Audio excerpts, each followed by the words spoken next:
are live. Hello, everybody. Welcome.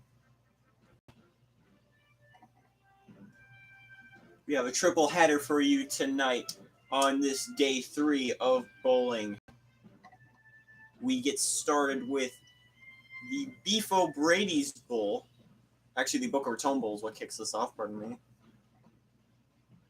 Here we have the Northern Iowa Panthers, who are the runner-ups in the Missouri Valley. They lost in the championship game to North Dakota State. They take on the Citadel.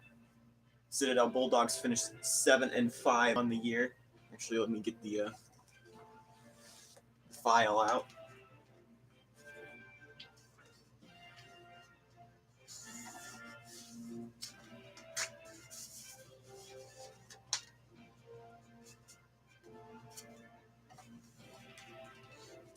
Cherubundy Boca Raton Bowl. Northern Iowa coming in 9-4. They're 6-3 in the Missouri Valley. The Citadel coming from the SoCon is 7-5 and 5-3 in conference play.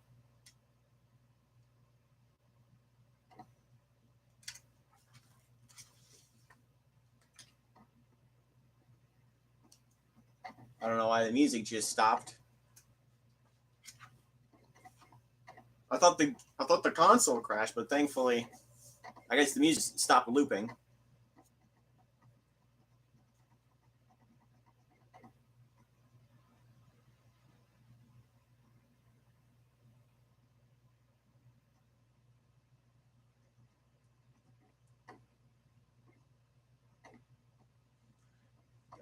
This is the only game in NCAA we have today. The next two will be in NCAA 14.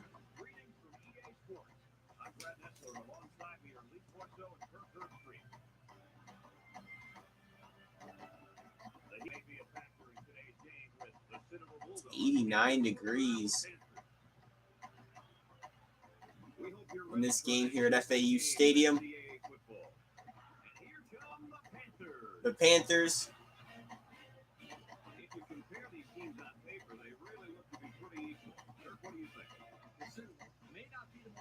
taking on the Bulldogs. This is the Citadel's Mason, a sophomore.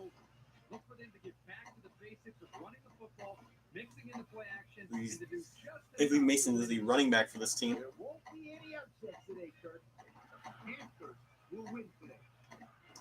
Lee Corso picking the Panthers. I did add the server.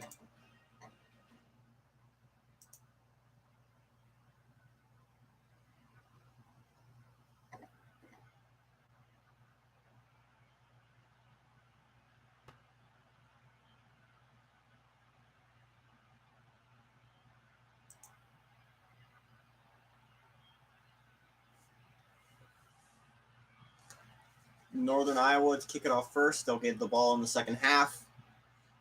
And UNI in purple, the Citadel wearing all white, and we're underway from the Boca Raton Bowl.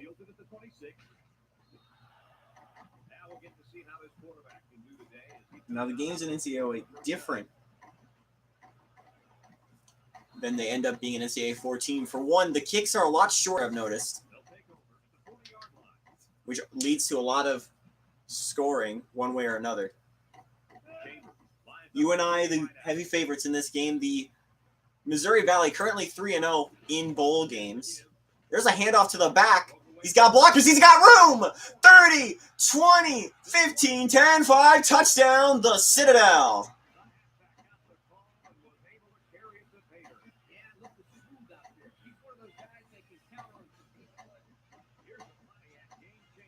We saw him earlier on in the day in the first play from scrimmage. Mason takes it 60 yards and puts the Citadel on the board first.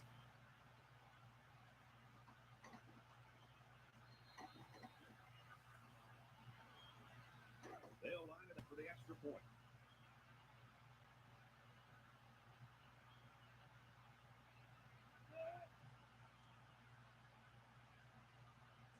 We had an NCAA record broken last night in Frisco.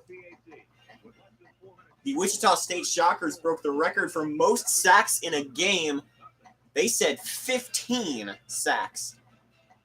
They had 15 sacks on the Houston Baptist Huskies in a 45-0 blowout. Or I believe it was a 42-0 blowout win.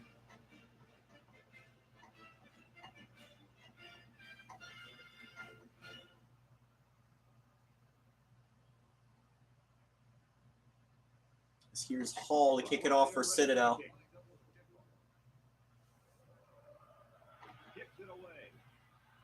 Or the Citadel. Oh, he muffed the kick.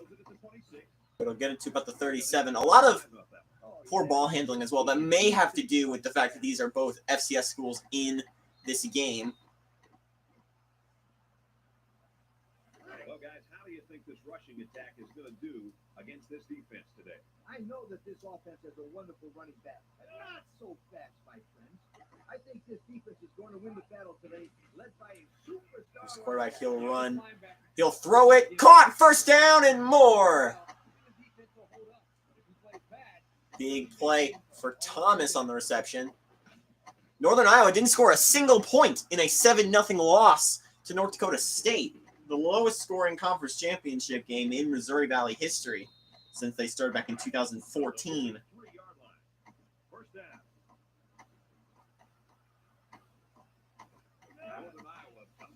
Here's the play action. He's going to be wrapped up for a sack.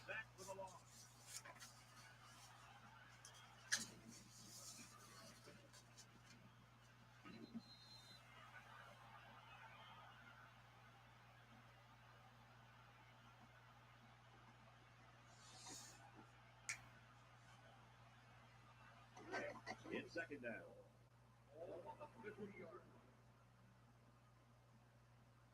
The Panthers come out the shotgun. Look. Oh, here's a bad snap, bad jump, but they get the sack anyway. Another one for the Citadel.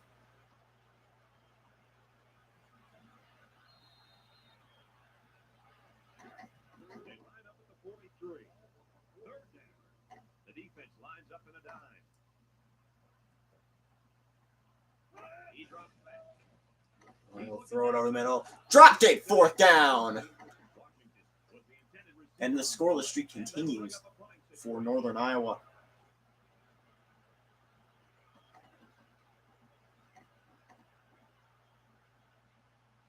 And they're ready to punt this one away. Pearson awaits the snap. Pearson. They'll punt it. He didn't get much distance on it. Short punt Fields it at the 40. to 43.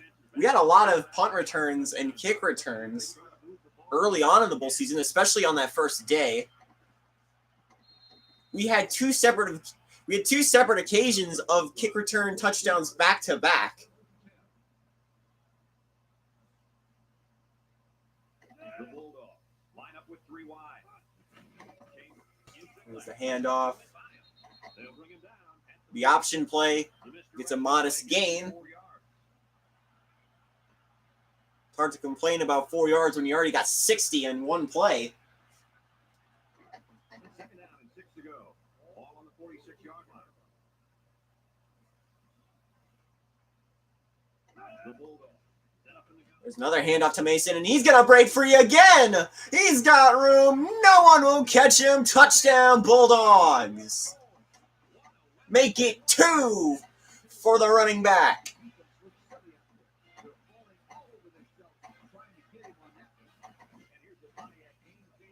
That's 118 yards on the day in 3 carries.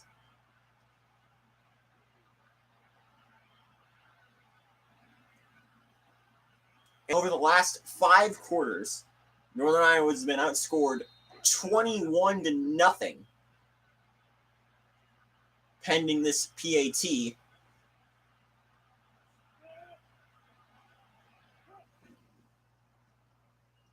up and good.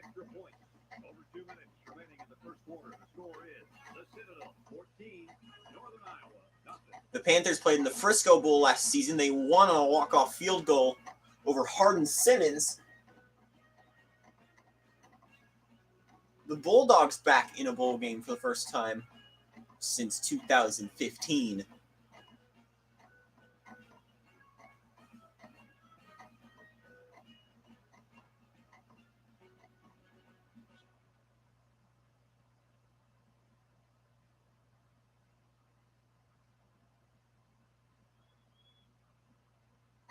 The Citadel lines up for the kickoff.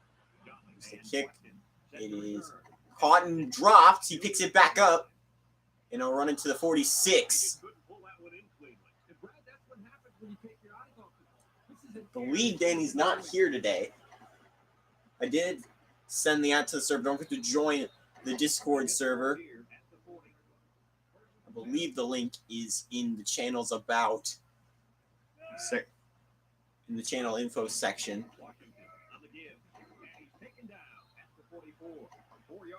4 yards gained on the play.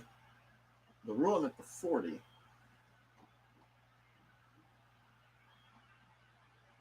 They line up at the 44. Second down and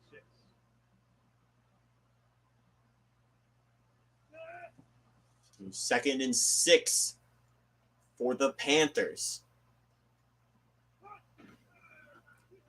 Another handoff. Another short gain. 4 yards for Washington. I'll make it 3rd and 2 from the 48-yard line. A first down would cross them into FAU territory. The Panthers go with the I formation. Panthers lined up in the I. There's the handoff to the tailback. Stuffed. Not going to get anything on that. Losing 2 yards, and that brings up 4th and 4.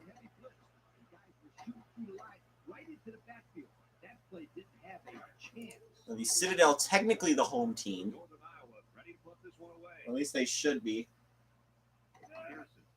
If you want an universe reason, they chose the all whites. If you want a actual reason, I messed up. There's a run. The Citadel takes over again. Northern Iowa does not want another blowout. I'm sure neither does the Missouri Valley. I agree. They're going to keep pounding it in there until this defense can stop them. The Bulldogs with 4 receivers. Quarterback's going to roll. He's not going to get away from the pressure. He's sacked.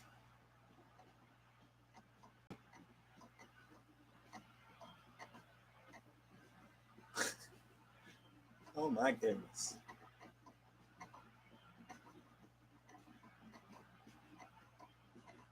That guy dropped out. Second and long coming up here.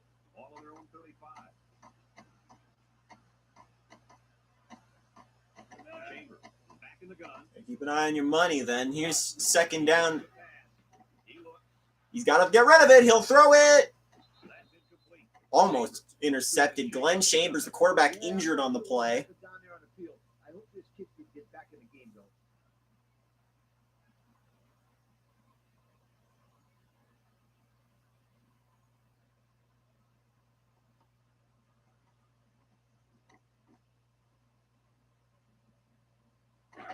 It's 3rd and long. This is 3rd and 16 3 wide receivers. for the Bulldogs. Here's the backup quarterback. He's going to be wrapped up for a sack. No worries. To update you, it's currently 14-0 Citadel up on UNI here in Boca Raton. As the Bulldogs have their backup quarterback Clay in. And that'll be in the first quarter. 14-0 Citadel in the lead. A quick 3 and out on this drive. And that will send on the punting unit. 4th and 23 after 2 sacks and an incompletion. The kicks away. Caught 46. Oh, he fumbles! And it's out of bounds! What's the ruling? Citadel ball, first down. Glenn Chambers bruised his shoulder. He will be returning. Actually, never mind. I am incorrect. It is UNI ball. There's the throw. Incomplete. That was almost an interception. Almost gave it right back. No one could have caught up to that.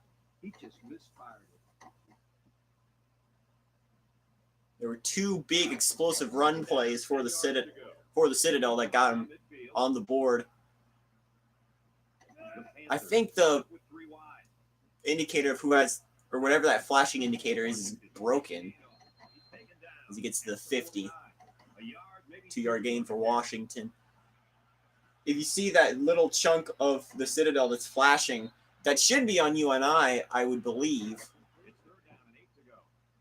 I don't know what happened with that, but it just doesn't work correctly. There is a little nub at the top, I believe, that indicates possession as the quarterback steps back to throw, and he's going to be brought down. In the backfield, Reggie Brown injuring his shoulder. Was he the one who got the sack?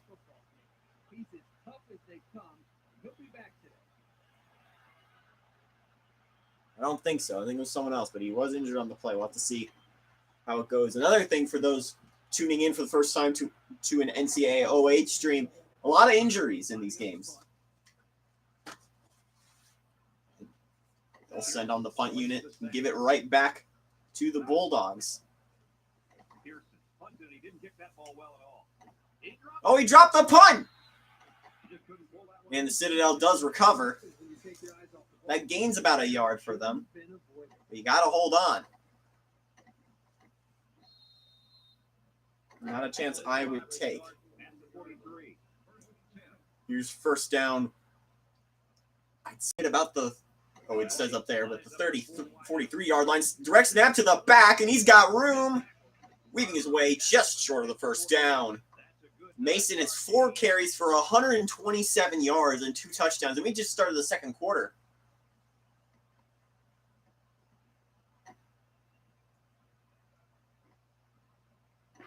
They line up at the 48. It's second down. The Bulldogs set up in the gun.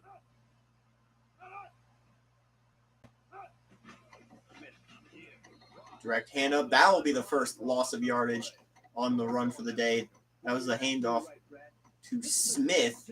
He'll lose 3.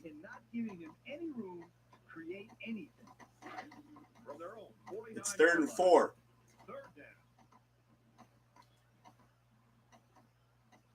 The defense comes out with 5 defensive backs this time.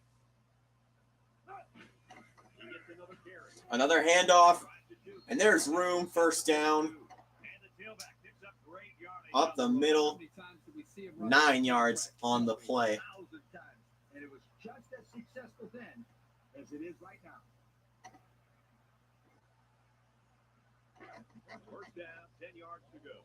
Ball on the 42-yard line.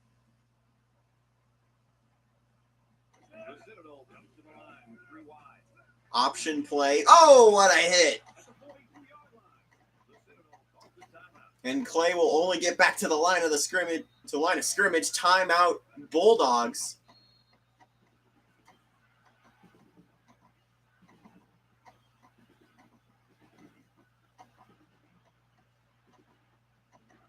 Second and 10. The Panthers come out in the 34 defense. Snap to the quarterback. He's going to try running it himself again, and he's got room. First down. Inside the 30.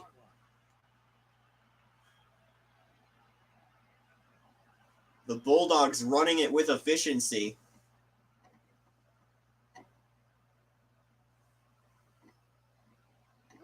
First down, 10 to go.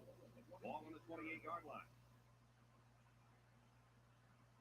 The defense lines up with 5 defensive backs. Snap to the back. He'll step back. He's got to get rid of it. No, he'll keep it.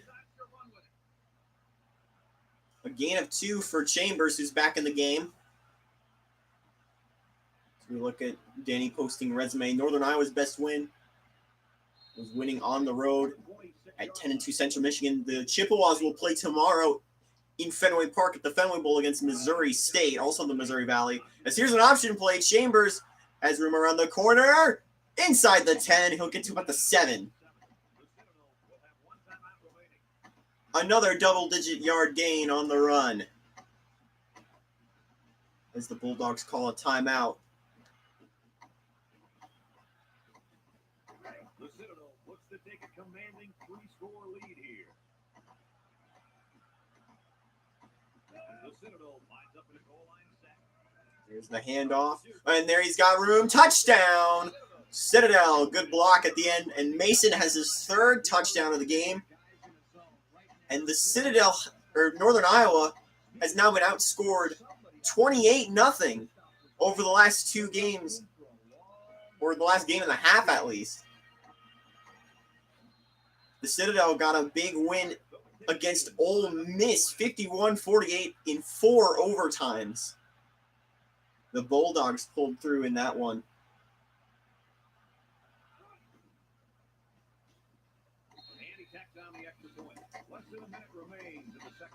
It's hard to believe that the best offense in the Missouri Valley has combined for 0 points in the conference championship game and in the Boca Raton Bowl.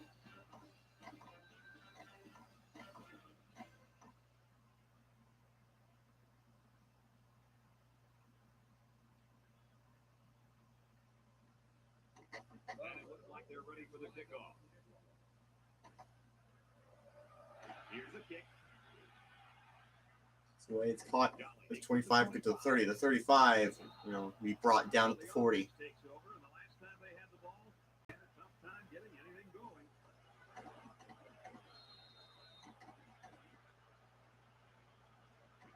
The offense will take over at the 40-yard line. First and 10. Single set backfield. Thomas, back to back. Thomas will throw. Caught. First down. We'll take a timeout. Is it a first down? No, call a timeout. It takes a bit for the graphic to show up. No, he'll be ruled just short. It'll be 2nd and 1. Second down. And there's 2 timeouts remaining. The Citadel has 52 seconds left in the half. Panther line up with a single set backfield. Fakes the handoff. He'll roll right. He's gonna breathe. He's gonna be brought down. A loss of 7 and a sack for the Citadel.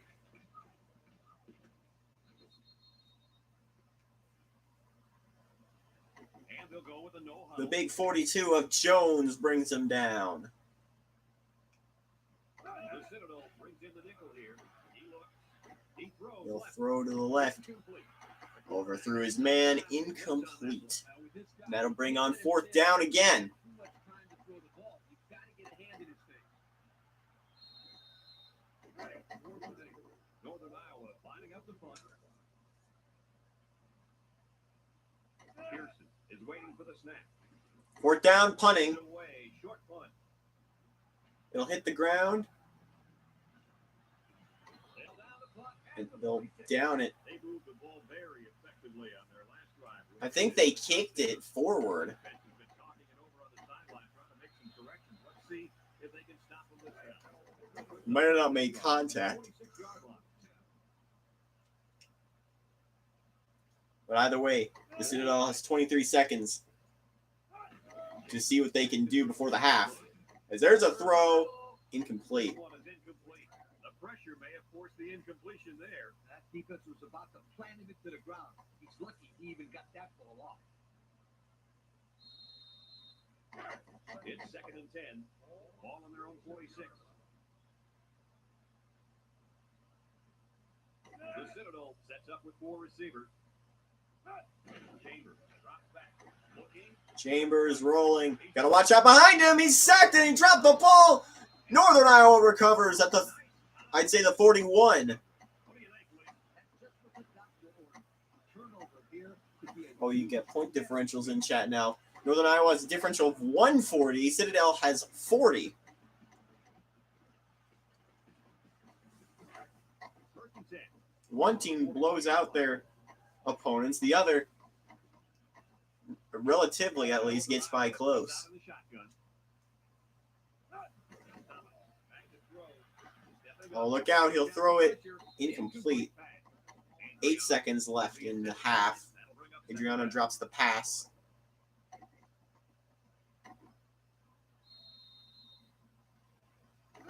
So it's 2nd and 10. Ball on the 41.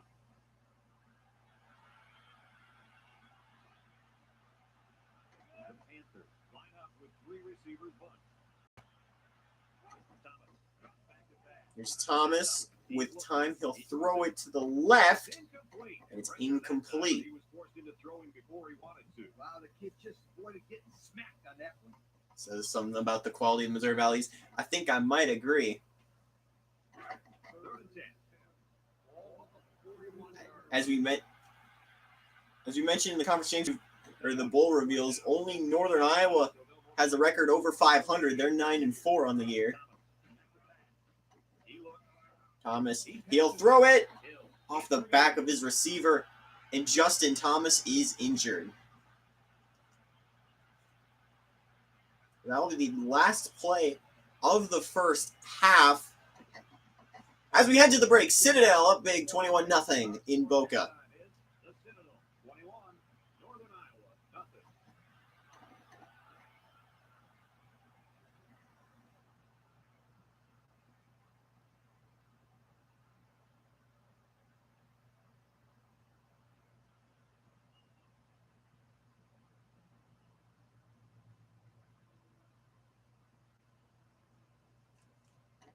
We are set to start the second half. Both teams are on the field and we're ready to go.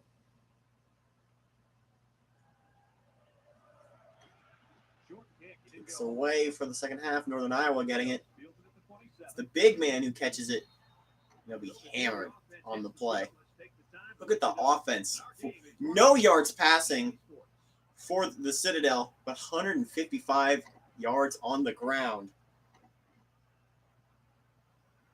I don't know if the Citadel is an option-heavy team, but they do run the ball better than anyone else in the South.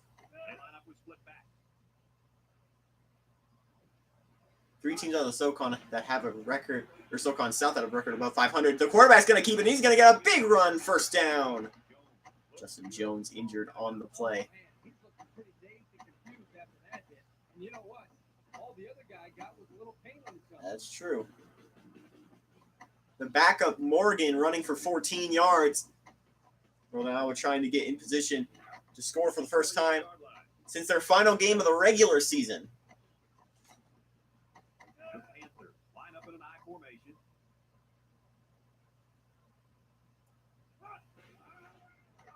Here's play action. He'll roll right. He'll throw right. Out of bounds. And they couldn't hook up on that one. Reed was the intended target on the play. That'll make it second down.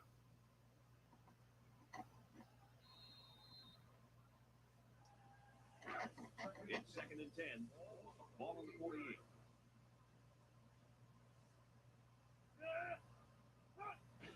Morgan. There's the handoff to Washington. The 44-yard line. Short gain and another injury. Might have been injured on the play.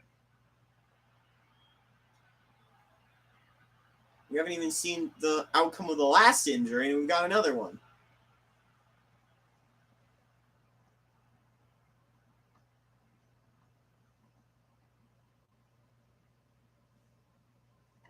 Third and 6. Ball on the 44-yard line. Washington lines up as a single back.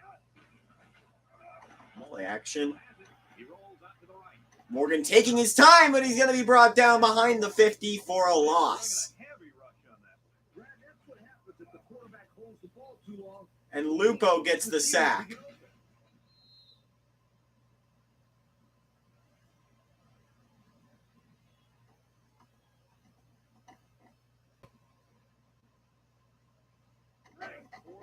The punt team is on the field looking to kick this one away. You'll have to remind me before tomorrow's stream to lower the injuries, Garrett is the deep man. Away if from I the top. can. He gets it away, and it's It might be because these are both FCS teams. And now Oh, a fair it's right catch. in the action as the offense comes out onto the field for their next possession.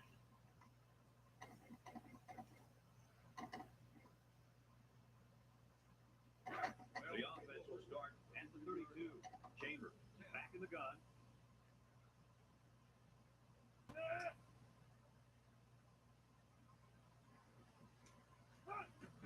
Citadel. Quarterback's going to keep it. With a takedown at the 35-yard line. That'll be a gain of 3 on the run for Chambers.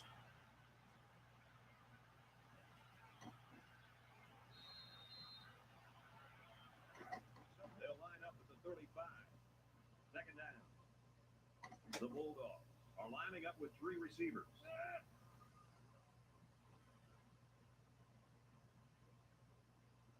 Clock will tick. The option play. And look at this. He's got room. He sheds a tackle. Still going. Finally brought down at the 40. The jet sweep works perfectly for Holly. Look at that. Shedding the tackle. Or that might have been a juke. But what a great maneuver for Holly to get 24 on the play.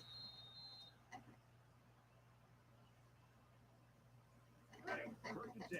Ball on the 41. Chambers with 3 wide receivers.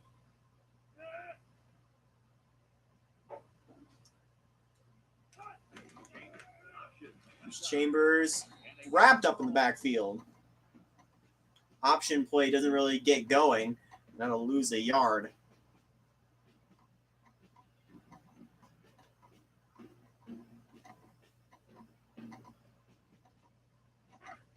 In second down. Justin Jones will be out for the game with a pinched nerve. Going with the shotgun here. Chambers on the option. Option play. Can't get the lateral off. Ferguson is walking off. There it is again. The trainers are going to have a close look at him. Some coaches want to say mind over matter, but if you're hurt, you're hurt. Simple as that. Nothing you can do about it. Oh, someone fell over. Chambers got 2 on the play. This is 3rd and 9 for the Citadel. Third down, 9 to go. Ball on the 40-yard line.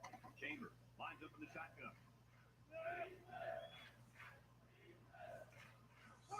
He drops back. He's going to keep it himself, and he's not going to get anything out of it. Somebody came free there. Yeah, the linebacker shot through and nobody picked him up. He was all over the place. He wasn't letting it work anywhere.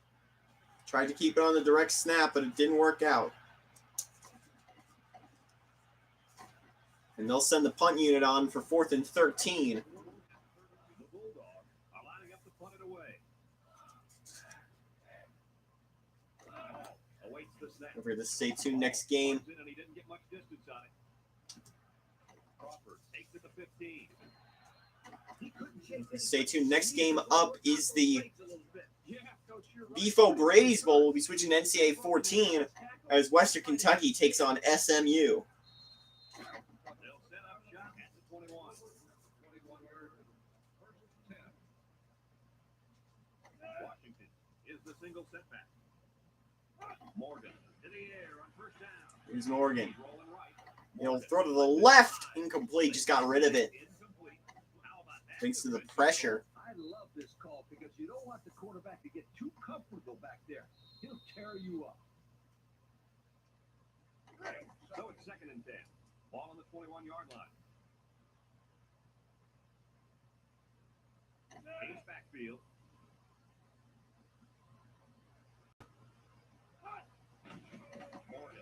There's the handoff.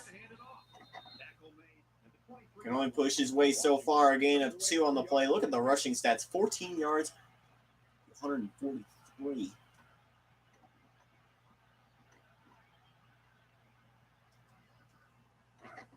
We've got 3rd and 8. Ball on the 23-yard line. Here's 3rd down with 8 yards to go. 0 for 6 on 3rd down are the Panthers. Morgan. He'll throw to the left. Incomplete. 5 sacks, 8 hurries. That was not a good pass at all. But hey, in his defense, he had to get it off to avoid the sack.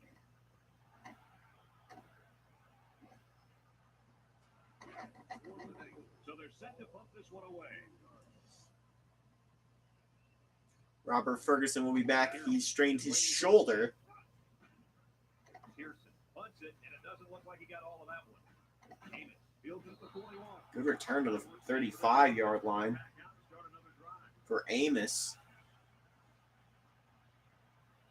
And that sets the Bulldogs up in a pretty good spot.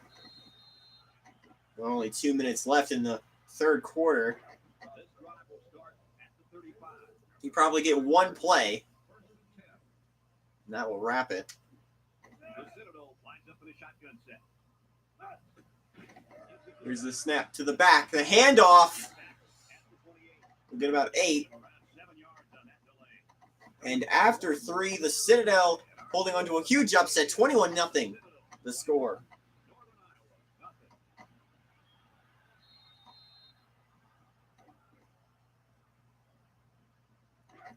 Second down and 3 to go. The Panthers line up at a 3-4.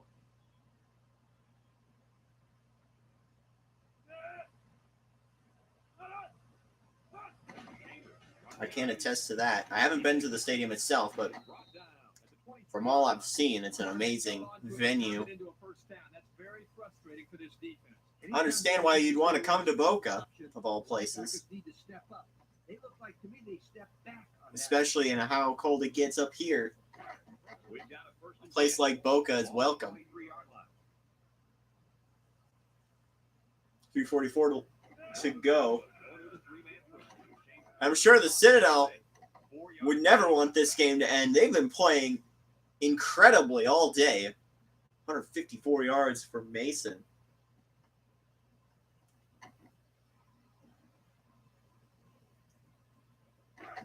Second and 6. Ball on the 19. The offense got 6 the last time they were inside the 20. Let's see what they do here.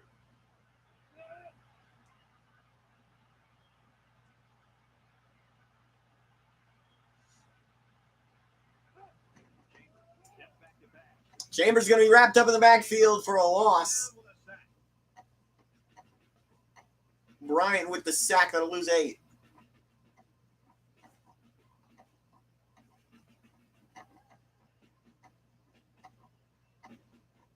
From the 27-yard line. Third down and 14 to go. Chambers back in the gun.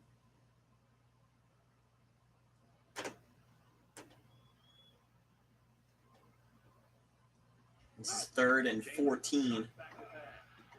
Chambers will throw short, too short, incomplete. And 4th down, ball's on the 27.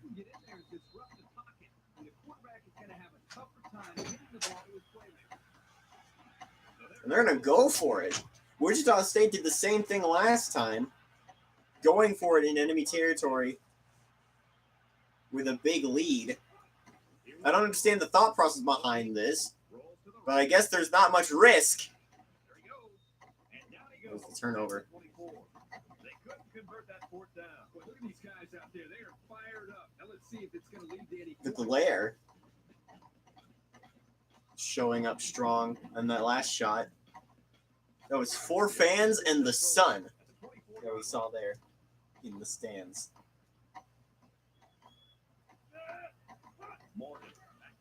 Here's Morgan. At this point, you're trying to prevent a blowout, and he's brought down to the 20.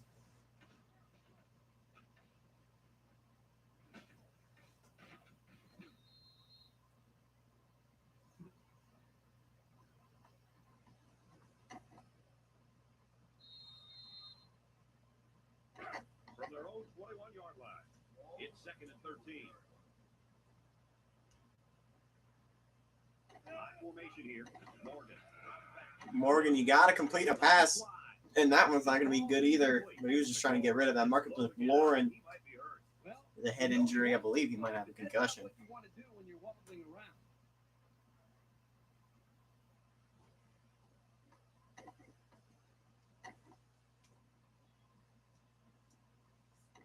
Two minutes remaining in the 4th quarter. Northern Iowa lines up with 3 receivers. Morgan back to throw. Here's Morgan rolling right. He'll throw it. Caught. There were blockers, but he didn't go the right way. That loses a yard. Great job by the defense. These guys are disguising their defense so well that they're confusing. And 4th and 14. And they'll punt it. With 1:40 remaining. The punt's away. Caught, taken to the 40, down at the 38-yard line. And the Citadel will look probably just to run the clock out here. And what a roller coaster of a year it's been for the Citadel. Some big lows, some soaring highs. And it'll cap out here in Boca with a bowl win over a team who we thought was going to be ranked at a certain point. As there's a first down. Mason averaging 18.4 yards per carry. He's had 9 rushes today. 2 of which were over 30 yards, including that 62-yarder which opened the game. 9 carries for 166 yards and 3 touchdowns. All 3 of the touchdowns for the Citadel team. And they might be knocking on the end zone already. Though I would assume they just run out the clock here.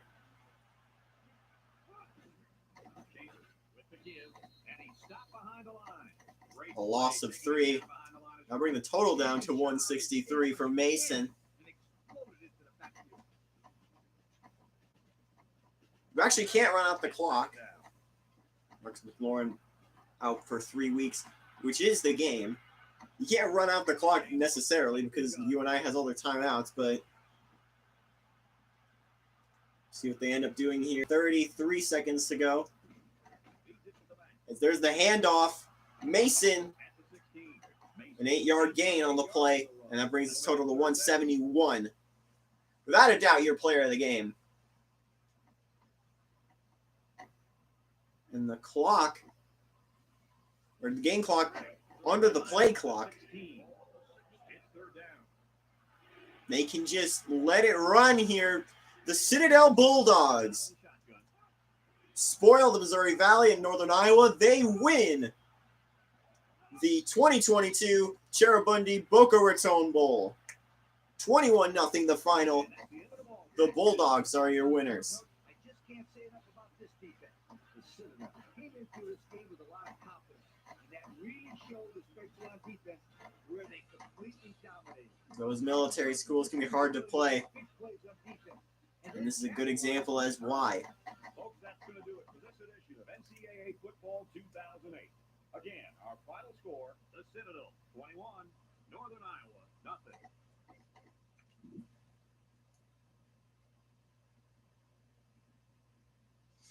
Here's the closer. And that's the last game we're going to be playing in, or the last bowl we'll be playing in this game for tonight.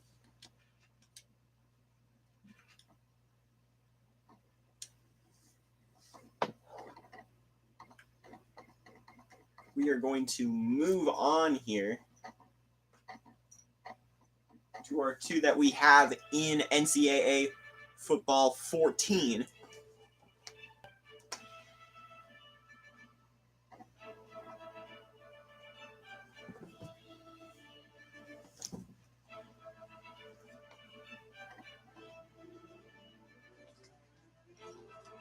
What I'm going to do is I'm going to put the cap on this camera, and we will be right back.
And we're back on the 360.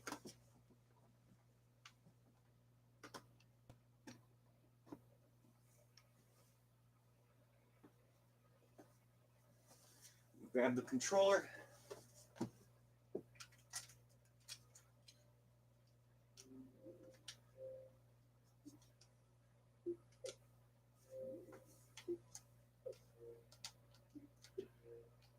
We're back on NCAA 14.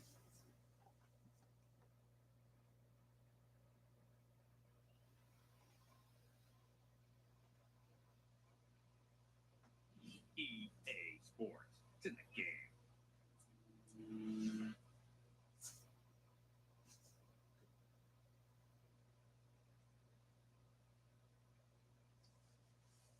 This game will be playing next. The Beef O'Brady's Bowl. Western Kentucky will be taking on SMU.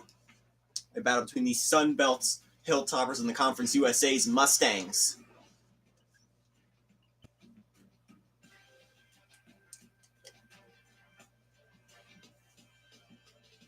I'm going to load up the roster first.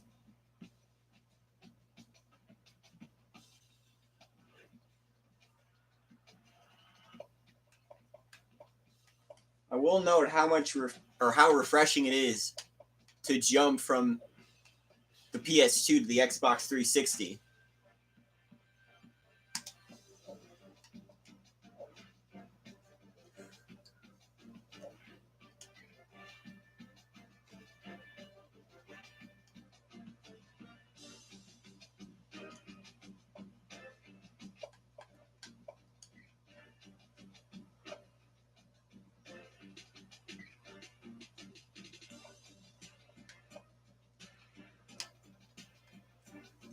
Let me open the file, see who's next.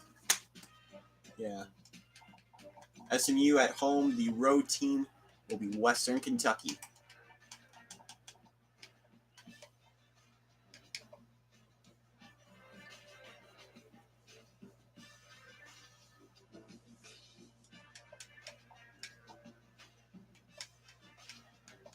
Not a lot of options in NCAA 14. The Mustangs used to have blue jerseys they could wear. I don't know why they don't in this game.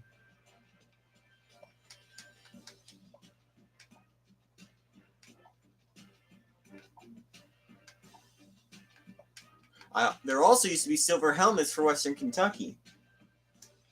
Don't know why either of them aren't in this game.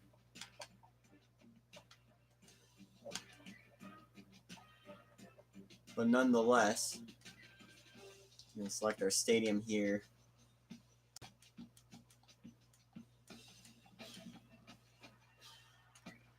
The Tropicana Field is not in this game. They do have the Beef O'Brady's Bowl, though. What I tried doing to mimic the fact that we're in a roof, you set it to night. You set it to overcast, and you keep the temperature like that.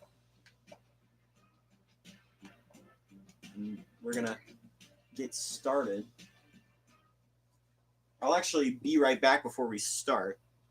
I'm gonna take a brief break, but we'll be back with Beef O'Brady's Bowl. Western Kentucky taking on SMU.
All right, we are back.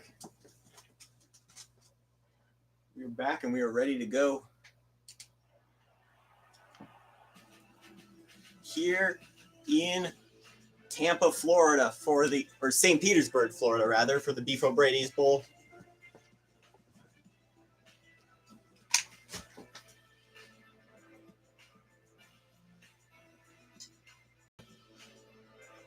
at this game's approximation for the Trop.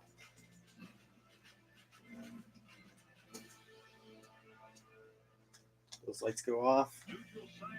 We're ready for the Beef O'Brady's Bowl, Western Kentucky SMU.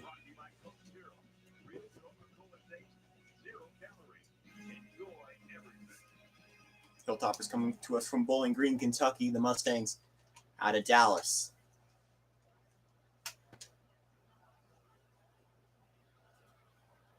Western Kentucky beaten at the time ranked FAU 37-36 on a walk-off field goal. That was their highlight. SMU will receive first as on comes Robert Munoz, the junior receiver. The big guy I would watch out for is the quarterback Dave Herrera. Herrera in his final game for the Mustangs.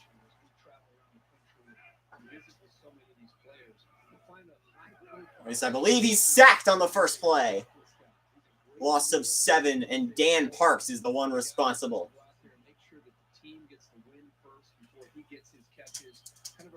As that'll bring up 2nd and 17 now for the Mustangs. Second down and 17 to go. Ball on the 18. Herrera throwing to the left. It's caught. James Hill will get 4. Gained 4 yards on that reception.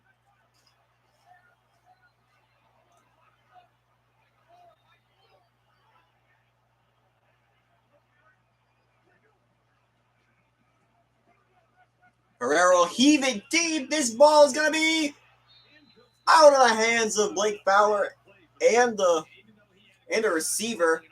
Incomplete. That'll bring a 4th down. Simpson back deep to return. Might need to replace the batteries He puts it away. And mid-game here, but there's a good punt for once. Alex Simpson gets 9.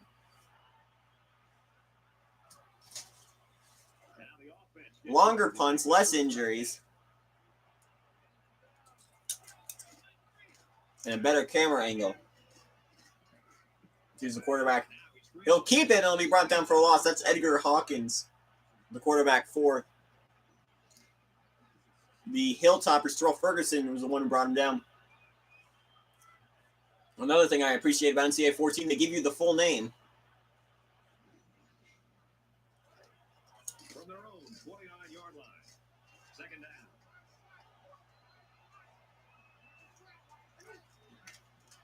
We're going to swap out the batteries here.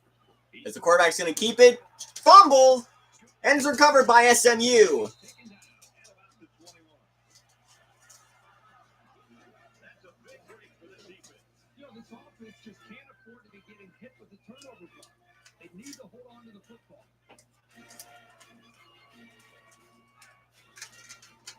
Brown brings him down. They've got to play with some focus and smarts here. They don't want to make a mistake and suddenly find themselves trailing. There we go. As here's 1st and 10 for the Mustangs now. Herrera. He'll throw it to the right, or throw it to the left. Incomplete, just throwing it out of bounds. Set and throw. He'll kill you all game. But they got excellent pressure on that play. From the 21-yard line. Second down. 2nd and 10, Herrera. Throwing to the left. Caught. Munoz steps out of bounds immediately.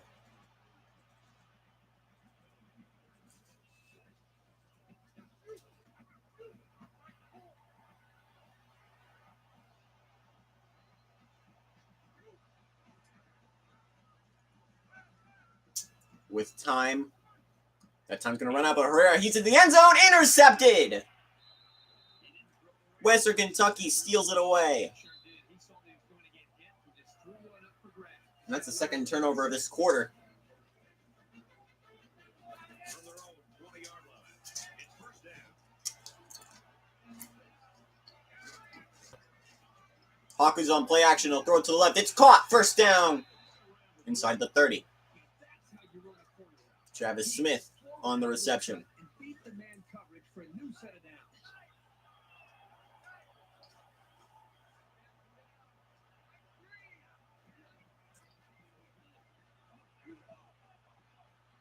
He's going to try He'll keep it. Hawkins on the run. Down he goes. and he'll get 6. So it's second down now, and they need about 4 yards to pick up the first.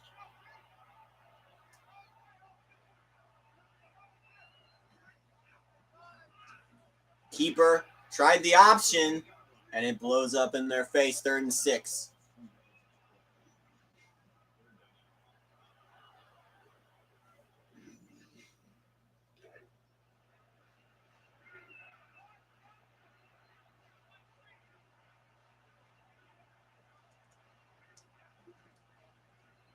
Trying to throw quick on the screen, not going to work. 4th and 5.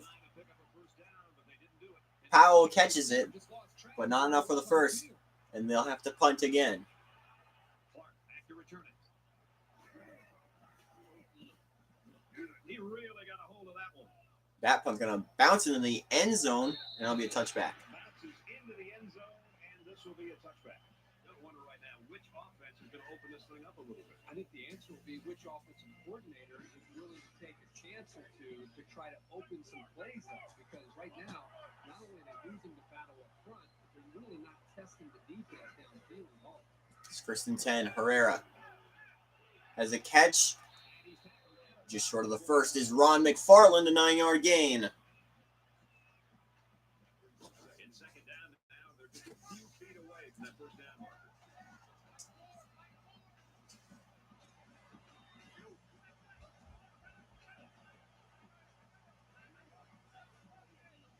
Dave Herrera over the middle. Got man, first down to the 48. Around the 48-yard line. That one goes for good yardage and a first down. Yeah, that's just a nice gain on second. Munoz breaks free of his defender, cuts left, and gets the pass for a first. From their own 48-yard line. First down.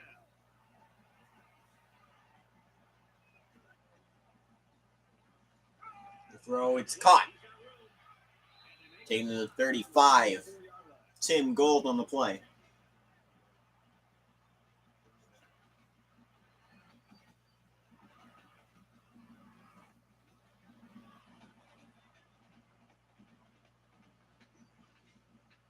From the 34-yard line. First down.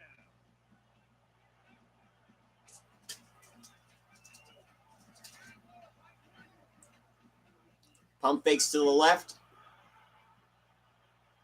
He's got time. That time's running out. He'll throw to the left. Out of bounds. Getting rid of it. Defense got some pressure and forced a bad pass. I think they've been a little bit more aggressive here with their pass rush, and that time it paid off with an incompletion.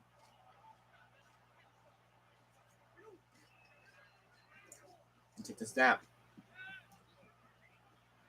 Throwing. Got a man open. First down to the 11-yard line.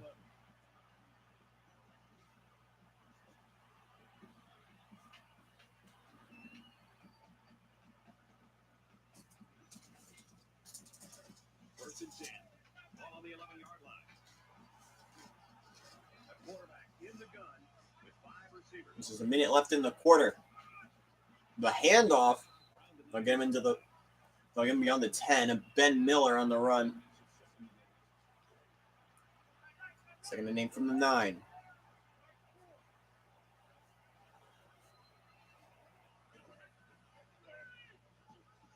Herrera on the screen. Finds the back. Ben Miller. He's just short. Ben Miller, not to be confused with Benji Miller of the Baylor, formerly the Baylor Bears, now the Atlanta Falcons.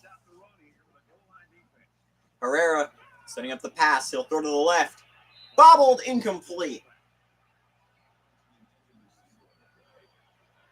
This is a nice play of this drive.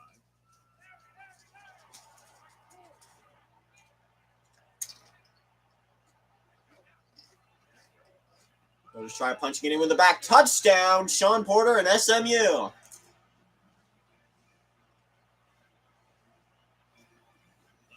Just plowed his way into the end zone. If it wasn't all him, the offensive line would just pancake the defense on that one. And he hits the PAT. PAT is good. Play 79-yard drive, and they get it in for 7. And the Pony Express leads 7. Taylor ready to kick. Sends it sailing downfield. into the end zone, down for a touchback. SMU's defense really came to play early in this football game. Well, they did a good job here early, but eventually this We're going offense first and 10. clicking. Let's see if this defense can sustain this for the rest of the game. And while they are behind, they know they can knot things up in a heartbeat. It's way too early to change the game plan.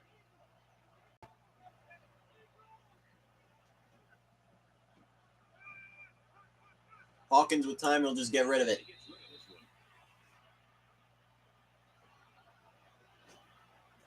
So it's 2nd and 10. Ball on the 25.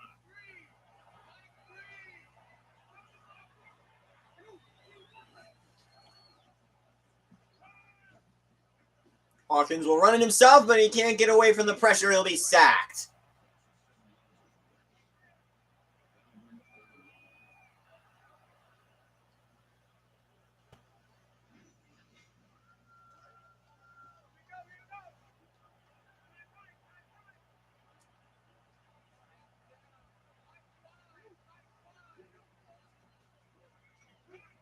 Throwing as a man open, first down. Tackled at the 46. That'll wrap the first quarter. SMU up 7-0. But the Hilltoppers are charging. And we're back for more action here in quarter number 2.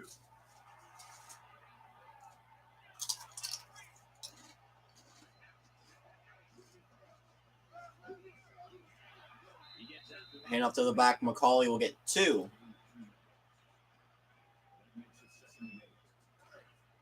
Second down, 8 yards to go. Ball on the 48-yard line. They'll spread the field here. Let's see what the defense does with a 5-wide outlook. 2nd and 8. Throwing to the left. It's caught. Throw for the receiver. And he shook And he'll get 7 on the play. It's Ken Powell making the reception.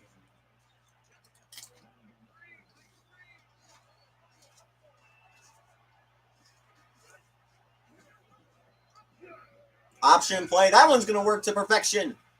First down and more.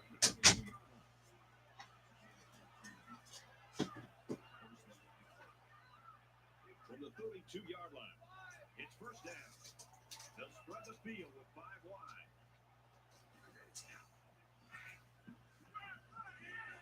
He steps out right around the 26-yard line. And this is the 8th play of the drive. Your 2nd and 4 coming up.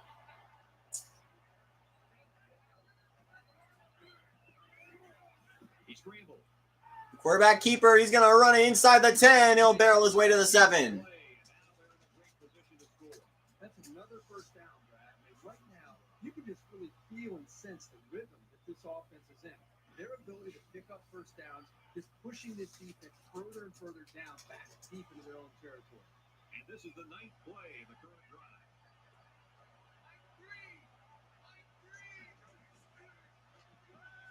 Here's Hawkins throwing to the end zone. Off the post and incomplete. The pressure will storm up the course of that pass. If you can get in there and disrupt the pocket, then the quarterback is going to have a tougher time getting the ball to his playmakers.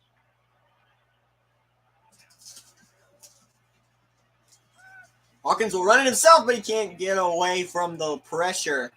Down for a loss of 3. That's a sack.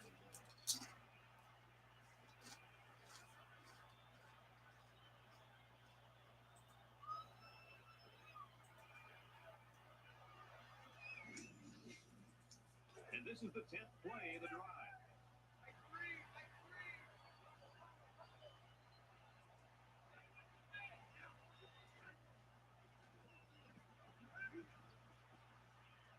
Here's the throw to the end zone, incomplete. That's 4th and goal. They'll line up for the field goal. And they're going to line up for a field goal. With a chip shot. No wind in the dome. The kick's away, and it's good. That'll cut the lead to 4.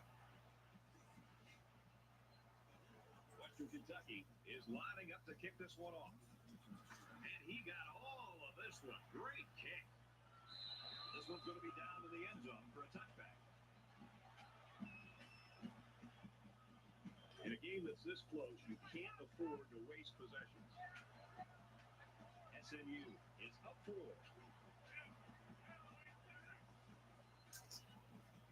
Play action. He'll throw it to the left. Caught. First down. He'll get past the 50. Robert Munoz.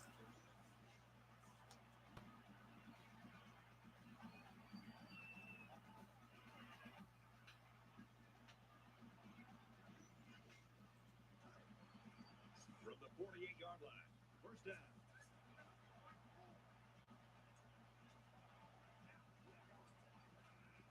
He'll throw to the left. Off the helmet. Incomplete. This quarterback has got to do a better job of looking off defenders and allow his coverage receivers some room to improvise and get free.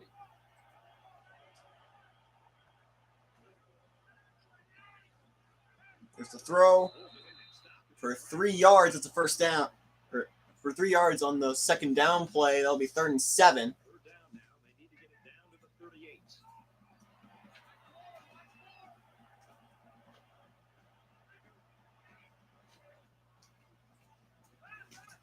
Here's the throw. Catches it. First down. Good catch on the sidelines. On the sideline for James Hill. That was over the shoulder on the sideline. That's a first down. So they're going to try to determine if the receiver had possession and was inbound or not. They call it a catch, but the boots say They're going to review it. Did he get his feet in bounds? Yes, he did. Play again. It really looks like he made the correct call on the field.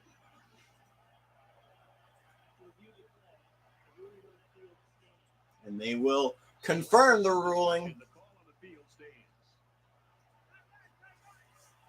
That's 1st and 10 from the 28 for Western Kentucky. No, SMU, pardon me.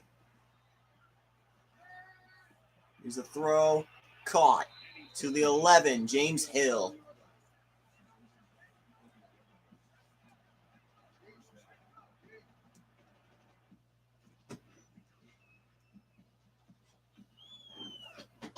First down, 10 yards to go. Ball on the 11. SMU holds a 4-point lead. Here's the handoff. He barrels his way to the 6. Ben Miller. Halfback picks up 4. SMU's going to use their first time out of the half here.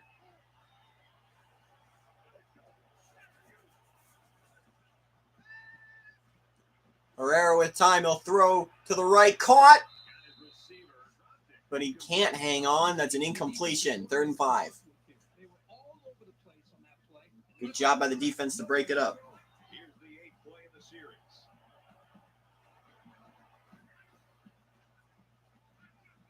Oh, pressure's coming. He's going to be sacked. Herrera brought down for a loss of 7. Andre Alexander is the one who takes him down. Come around, you're going to kind of sink in your chair and just hope they don't call you out because you're going to get embarrassed on Monday on that one. 4th down. They'll call on the field goal unit here. And they'll make it a 7-point game again with this field goal. I'd call it about 31 yards out from the left hash.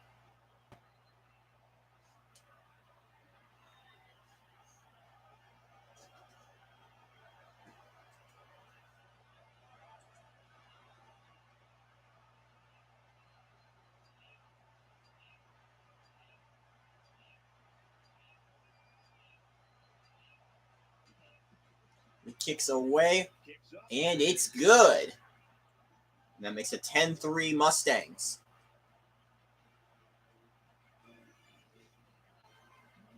They line up to kick this one away. He sends this one deep.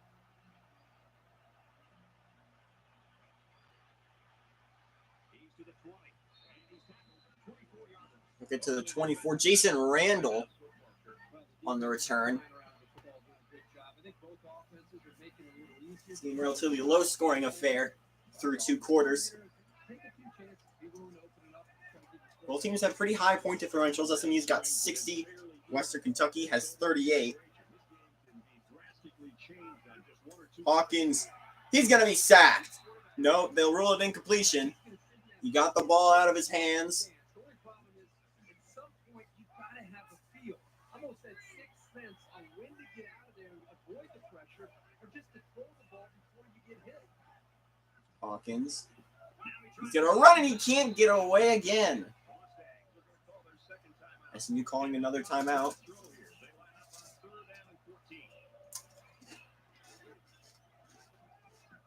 There's a handoff to the back. He's still going. Down to the 37. Hilltoppers take a timeout. 54 seconds to go in the second quarter. Hawkins will throw to the left sideline, incomplete. Second down, 10 to go. Ball on the 37.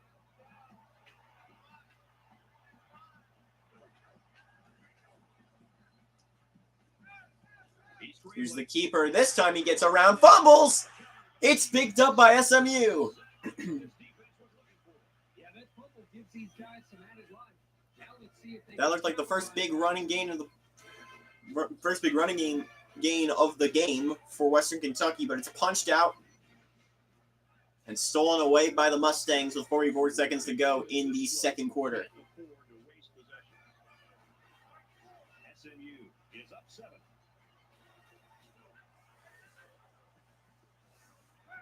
Oh, there's a deep bomb. He's got it.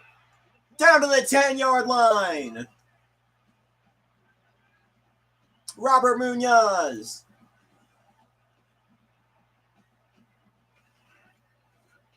Herrera. On 1st and 10, he'll throw. Has a man at the 5, and that will be where he's downed. 2nd and 4.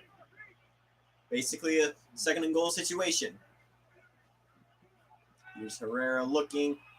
Has a receiver on the side of the end zone. Touchdown, SMU. I think they might review that one, but we'll take a closer look. Oh no, he's in.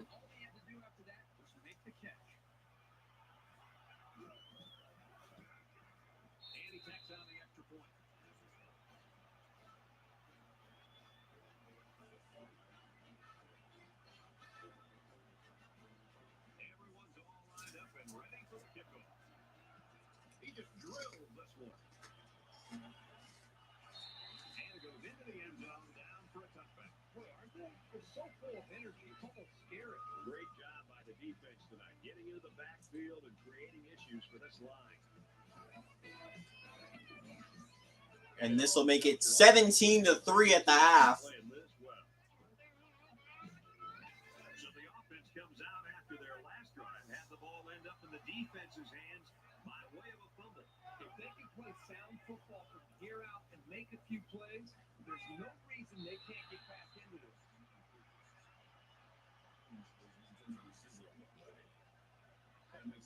From their own 25-yard line, it's second down.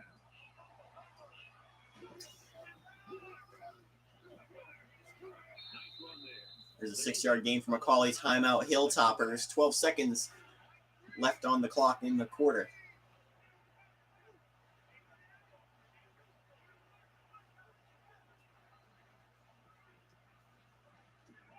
There's a throw. Caught. They'll call it a first down. 7 seconds on the clock. Did he get out of bounds? I don't think he did.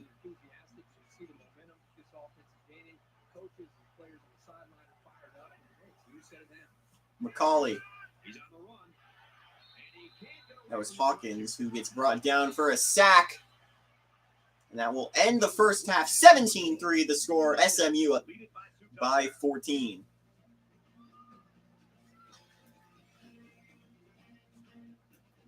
We've played 30 minutes. Glad to have you with us on the EA Sports NCAA Football 14 halftime show presented by Nissan. Innovation that excites. David Pollock and I here in the studio to break down everything that just happened in your game. The halftime lead is not insurmountable for this squad. And, there are a lot of times when you watch the first half of the game and you start talking about mental toughness and energy and effort and all those types of things. You get the sense this is more of an X and O deal for the coaches. A couple of minor adjustments that could really change the game in the second half. Yeah, if it ain't broke, don't fix it. But if it's broke, it needs to be fixed. And there's some things that you definitely see offensive and defensively that these teams need to be sharper. They need to be crisper. They need to find an edge. Maybe they need to go more up tempo. Maybe they need to pass the football a little bit more. Defensively, maybe you need to be a little bit more aggressive. This is one of those things where coaches have to feel out. They have a feeling out process. They have to feel what you do well, what you're not doing well. Sometimes you need to completely go in a different direction. You're down 2 scores. something good has to happen. You need to change what you're doing because it hasn't worked. That's going to do it for David and me here in the studio. Time to get you back to the game. Look at the offense. 200 yards to 60.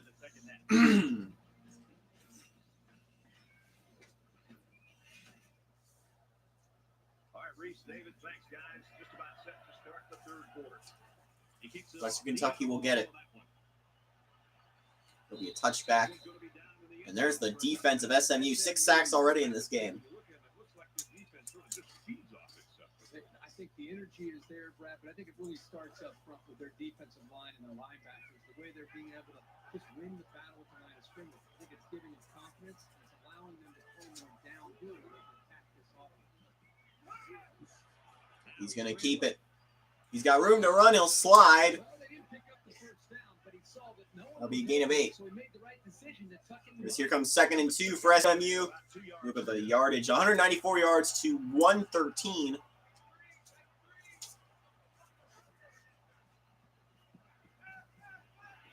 There's the short throw, but it's enough for the first. A 12-yard shot to Vince Patrick.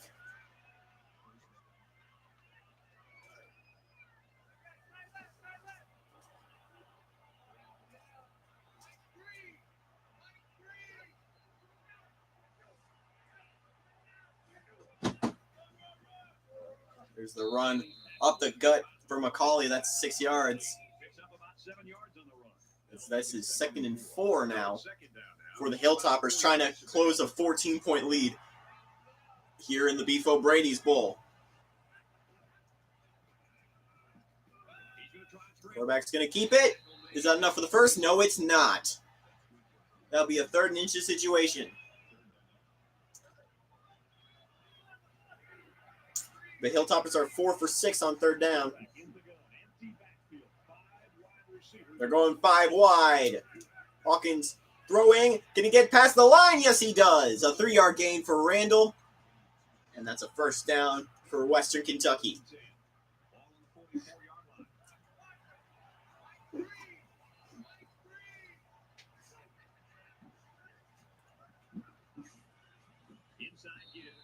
Handoff for McCauley gets nothing.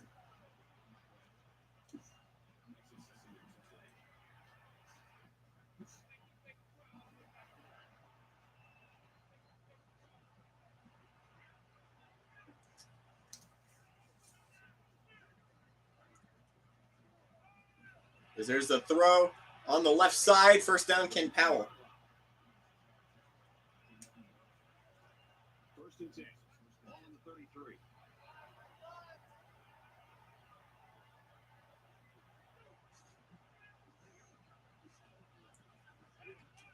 He'll run it himself. That'll be a gain of 7. It's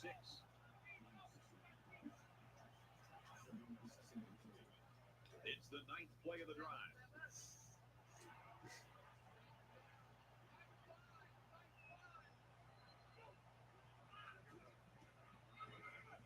Hand off. Can he barrel his way through? No. It'll be a 2-yard gain for Powell. Not enough for the first. So we're looking at another 3rd down here.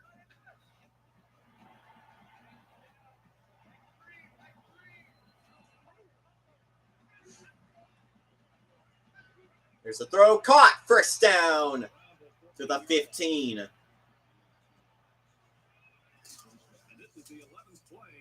Vince Patrick, the one who brings it in.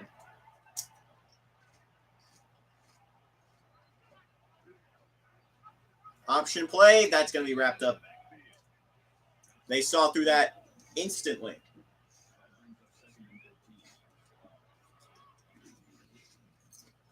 From the 17-yard line. 2nd down.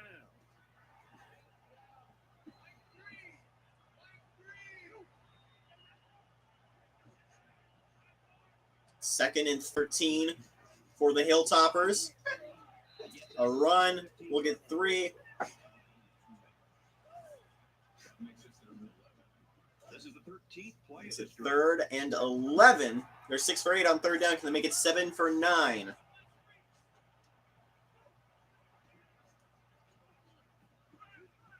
He's going to heave to the end zone. Is he in bounds? Touchdown, Western Kentucky. If it is in bounds. Ken Powell caught it. Nice catch by the receiver for the touchdown. Anytime you're near the red zone, Didn't see the foot there. Ooh, that might be out of bounds. And the secondary didn't quite seem alert enough to They're going to have to try it again, I think. referee initial call to the catch. But we'll get a second look Heel is in for sure. if he was inbound when he hauled it in. Ooh, that's actually a lot closer than I thought. Is that in? It is. After review, they decided that the call And Western Kentucky will get within 10 with the PAT. Or within 7 with PAT. and he converts the extra point. So a 13-play, 78-yard drive, and that's good for a touchdown. Amazing drive for this offense. Outstanding execution. If you're the defense, you've got to do something to try to change things. And SMU is going to get the ball back. The end zone, down for a touchback. They look poised to score again. Here we go with the offense ready to get things going again. SMU is up a score. Just throw in the middle, caught. And that's a first down. Tim Gold on the play. From their own 37-yard line. First down.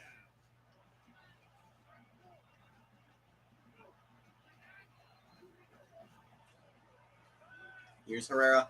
He's going to throw this one deep. Almost intercepted, but it's a good deflection by Matt Adams. Prevent a huge gain.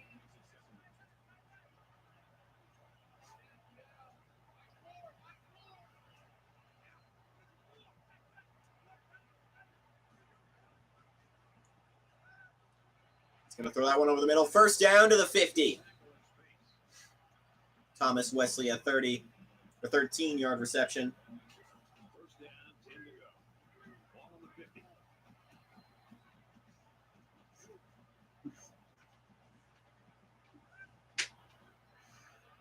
And there's another first down, Tim Gold. 17 yards on that one.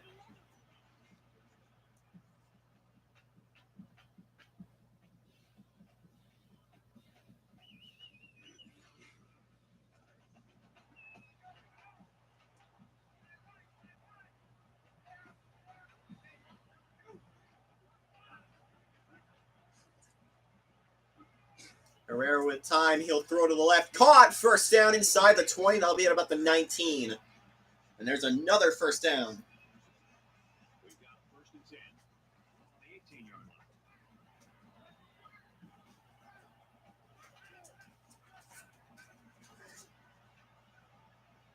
line. Herrera throwing to the left.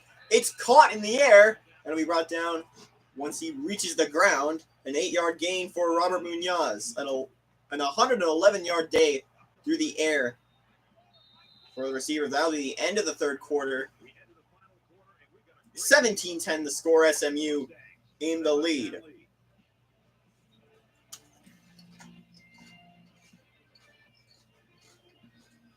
right, we're just about set to start action here again in the fourth quarter.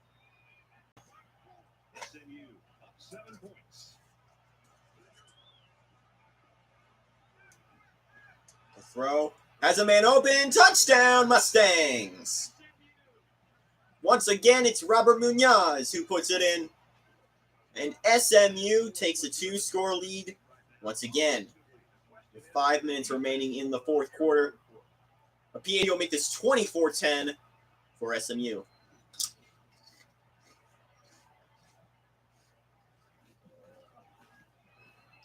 he adds the extra point.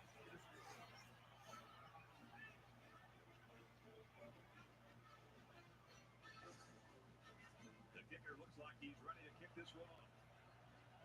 And he got all of this one. Great kick. This one's going to be down to the end zone for a touchback. And for Ferguson, he's having himself a pretty good game. This is one of those performances that the guys back in the studio in Bristol are going to be talking about all night long. To me, this is just a classic example of just being bigger. Here's faster, and the last chance potentially for the Hilltoppers. All of his good plays have added An up to amazing defensive performance for the Mustangs so far. very effectively on their last drive, which ended with a touchdown. The defense has been talking it over on the sideline, trying to make some corrections. Let's see if they can stop them this time. There's a first down throw to Greg Hopkins.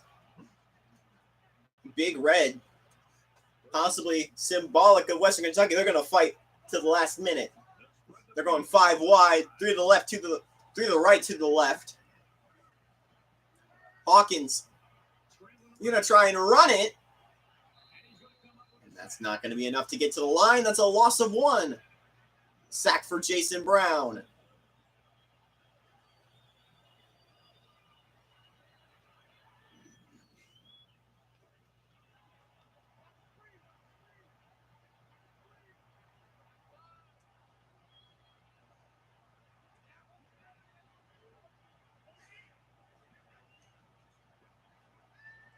Oh, here's the pressure, and he's brought down again. Jim Powell brings him down. And the second straight play for Western Kentucky will be another sack, and that puts the Hilltoppers in a hole.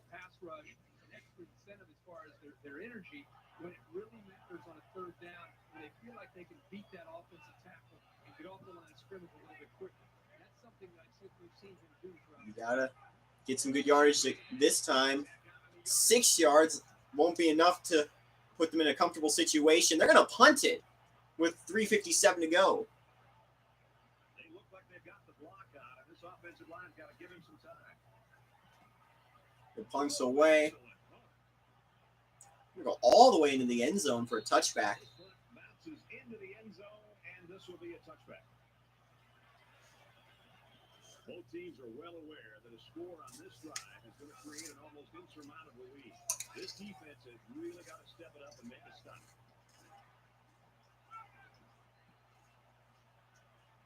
He's going to throw this one to the left, and a good catch, but he's out of bounds. He did everything he needed to do to get open to be able to make a big play. The quarterback just didn't put the ball in the money. From their own 20-yard line. Second down. 2nd and 10. The throw is caught by Ben Miller. It'll be 3rd and 1. He's short of the first down.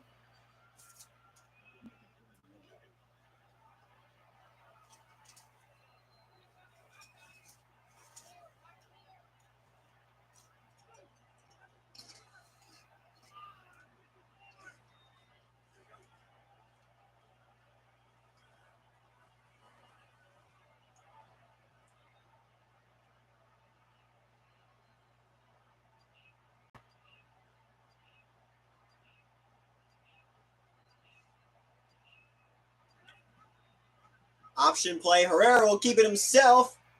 Sheds the tackler. He'll be pushed out of bounds at the 35. And that might be it for Western Kentucky. A little more than 2x to go in the fourth quarter.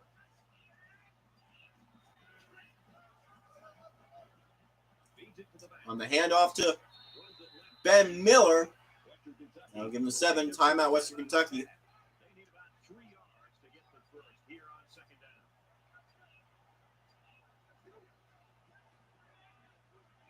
Handoff.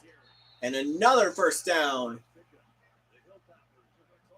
Hilltoppers called their second timeout. They have 1 more remaining. And the Mustangs may as well be in clock killing mode. Keeper. There's the first down. Final timeout, Western Kentucky. They can let it run. Play is number 8 on the drive. They come out of an empty backfield. He makes it to the 42-yard line. 1st and 10, a 1-yard gain. 2nd and 9 coming up. From the 42-yard line. Second down. Empty backfield. Quarterback in the gun. 5 wide receivers. SMU felt they were overshadowed by the rest of the Conference USA, which had an amazing year last season, Here's play number 10 on the or this season especially, with Memphis, SMU, with Memphis, Southern Miss, UCF, and even Houston having amazing performances.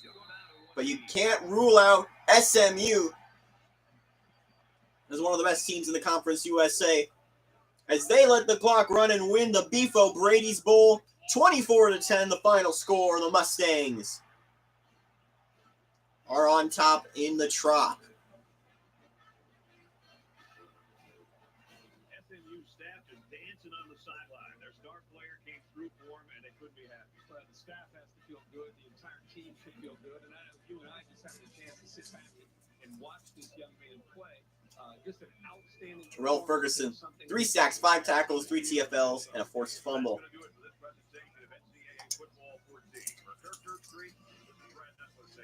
Featured player of the game. And there's the final score one more time. 24-10, SMU beating Western Kentucky.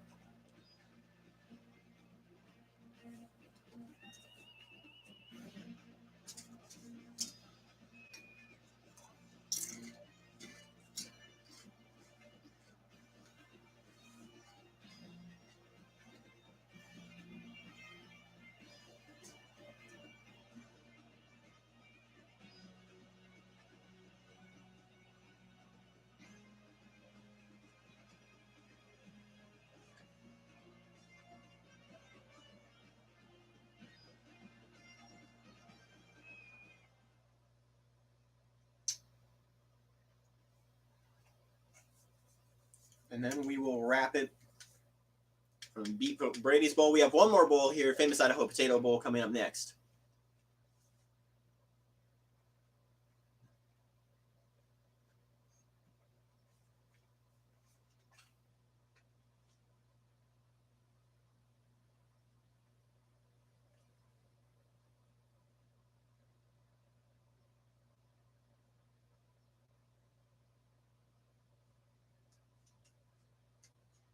Final stat lines.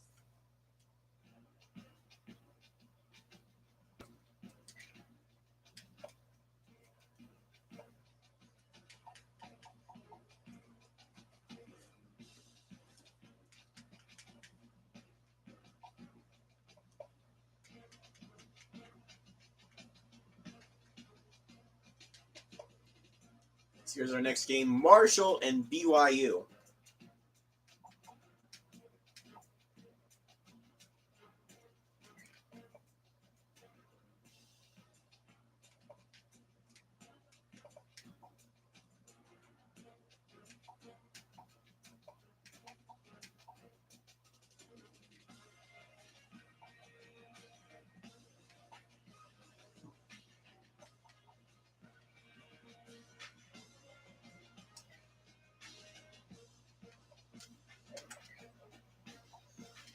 This is the famous Idaho Potato Bowl.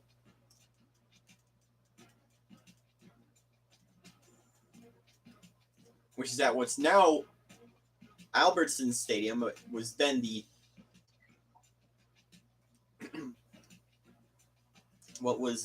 the Broncos Stadium.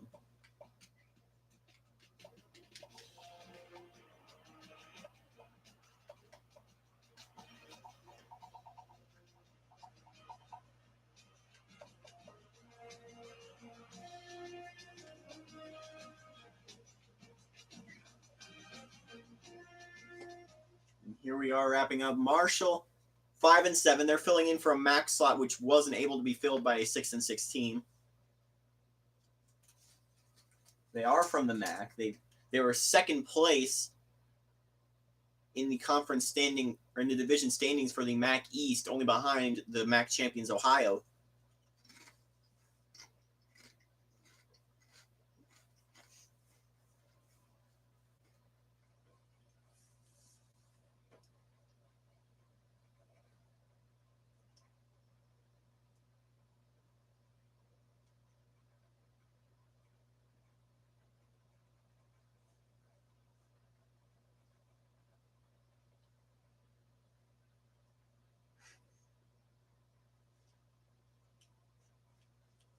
Famous Idaho Potato Bowl. Last year, Toledo beat an at-large Arkansas State.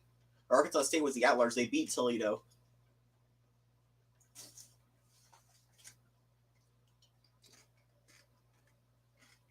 BYU finished last season ranked in the top 25. They got a Las Vegas Bowl win against UCLA. They've struggled a lot this season, especially against a strong team, a strong Mountain West this year. As on field, we have Marshall and we have BYU.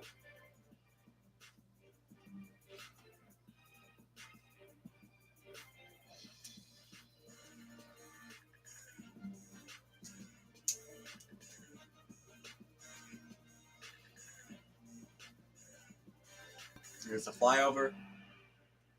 And welcome to neutral side action, and we're just about ready for kickoff. And that's not They wear humanitarian bowl patches. I don't know why. Coca-Cola taste, 0 calories. Enjoy everything. I guess they didn't have the logo in the game, but they did have the logo in the game. We're ready to get this one underway as the teams are lined up for the opening We're kick. underway. Sends it sailing downfield. Kneel for a touchback. Into the end zone. As on comes Charlie Weeks, a nominee, Quarterbacks like you, Herbie, have gotta love. You get it a somewhere. two-time nominee actually for And really, the Biletnikoff Award for Receiver of the Year. he has with his quarterback, it just seems like these guys just spend hours working in the offseason trying to develop. There's the handoff to Steven Anderson, 3-yard gain. If you remember back in the early weeks, BYU played Minnesota, and it was a 3-overtime classic. The Cougars ended up winning that one. Wins have not been easy to come by since then, especially because you have the argument that BYU has played one of the toughest schedules in the nation. Very frustrating for a running back when he's stopped before he even gets going.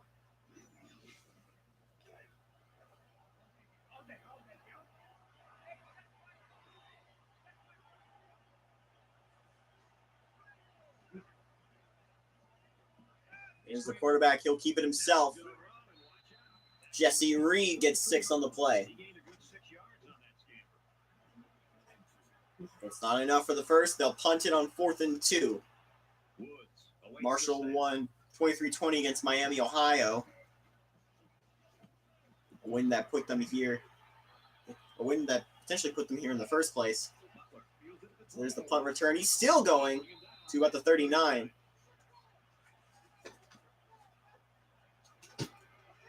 So here comes the offense taking the field for the first time today.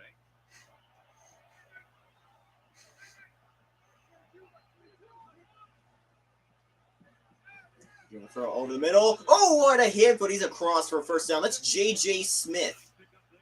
I'll tell you what, the defense gambled a bit here. He came with the blitz, and the quarterback showed tremendous. And they're going to get 1st and 10 from midfield. Gonna throw it on a screen play, which will get 4. Steve Hunt got the reception. Quarterback for this Marshall team, Mark Schwend. That's how I'm going to pronounce it, at least.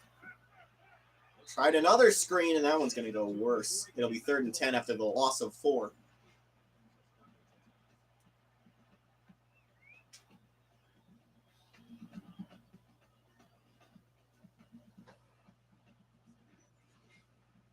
Third down, and they need to get it inside the 40.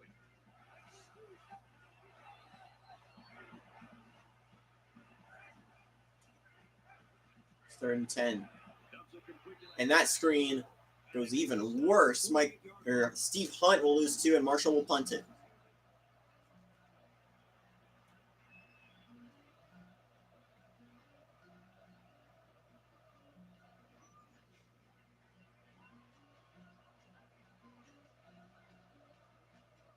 The defense has everybody on the line. I think they're going to come after this one. They're going to try and punt it.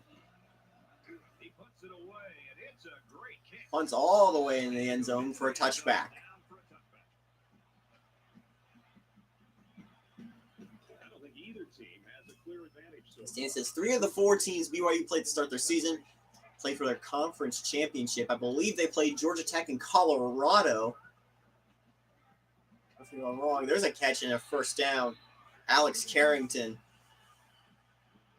Stanford, LSU, and Georgia Tech were on BYU's schedule this year.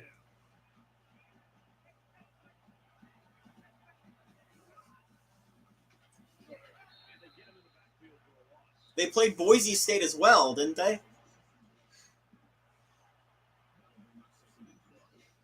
They played Boise State and Wyoming,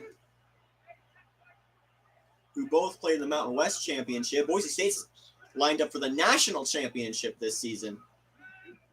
Reed, with plenty of time, he'll throw it to the right. It's going to make it 3rd and 8.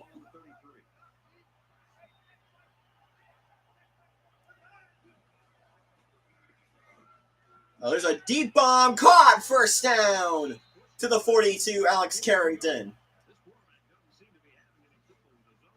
He recognized the receiver was behind the coverage, and he found him with a perfect strike. That's nice passing for a first down.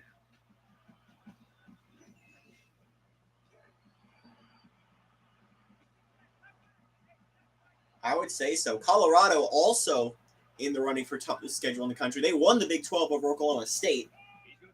Jesse Reed's going to run it himself. First down. Gets inside the 30. We found a formula for moving the ball against this defense. Let's see if any adjustments are made before their backs are really against the wall. First down, 10 to go. You could also make an argument for TCU as the toughest schedule in the country. They'll be playing Stephen F. Austin in the Fiesta Bowl. Ooh, what a big hit Jeff Burton takes. It'll be a 2-yard gain for the Cougars.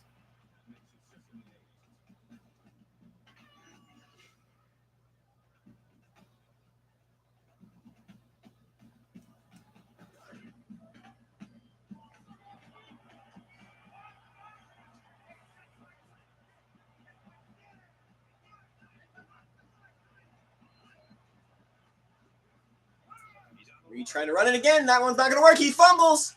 Recovered by Marshall.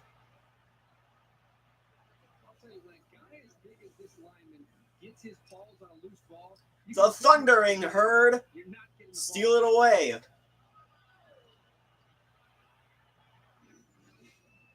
They've got to play with some focus and smarts here. They don't want to make a mistake and suddenly find themselves trailing.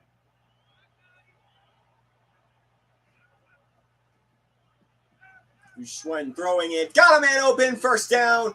Breaks a tackle inside the 45.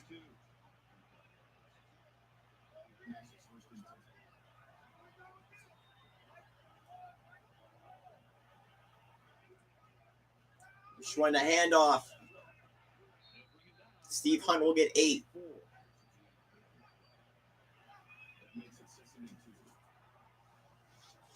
Houston, Georgia Tech, and Utah. Not an easy schedule at a conference. Here's the keeper. And he's got room. A first down. 12 yards for Mark Schwend. Yeah, that was a situation where the quarterback knew he could pick up the first down if he kept it himself. That's a good decision.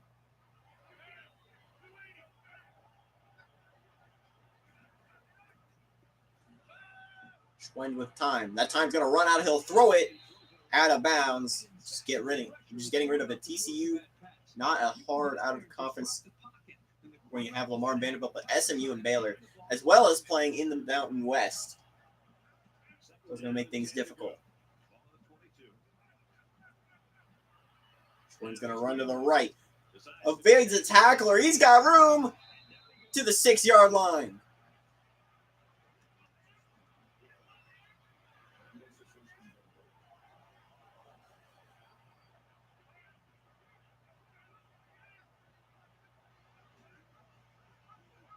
There's a handoff.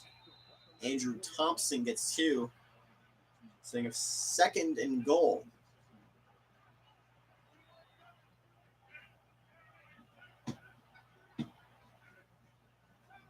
There's the handoff. Touchdown, Marshall.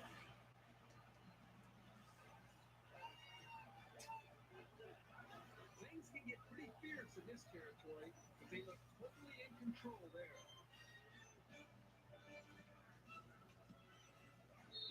And the PAT is good. And Marshall strikes first, 7-0 with 23 seconds to go in the first quarter.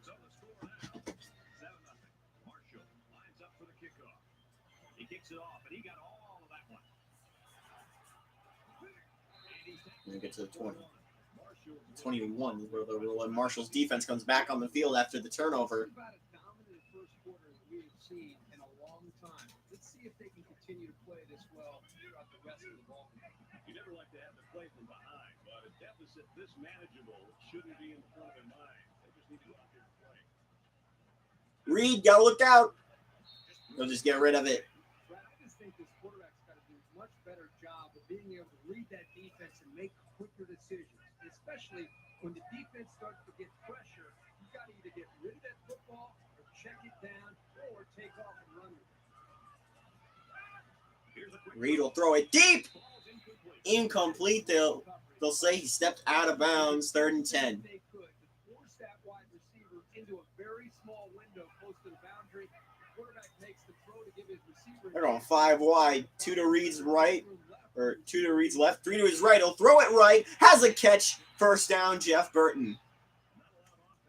That'll be the end of the first quarter. It's 7-0 BYU after 1. Or 7-0 Marshall after 1. Back to the action now here in the second quarter.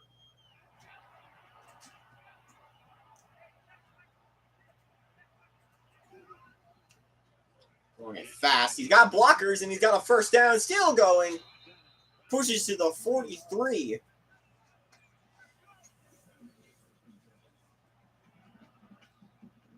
Basically carries a man for 10 yards.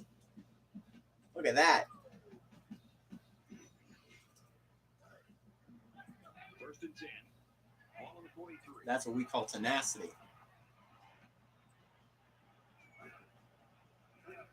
Handoff. Anderson gets it on the inside.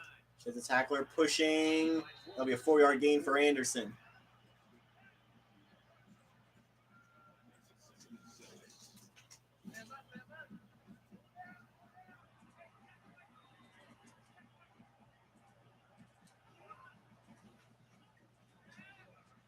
Reed's going to throw this one deep on the sideline. 1st down. There's the first catch for Charlie Weeks in this game for 24 yards. Might not be able to keep up at this moment.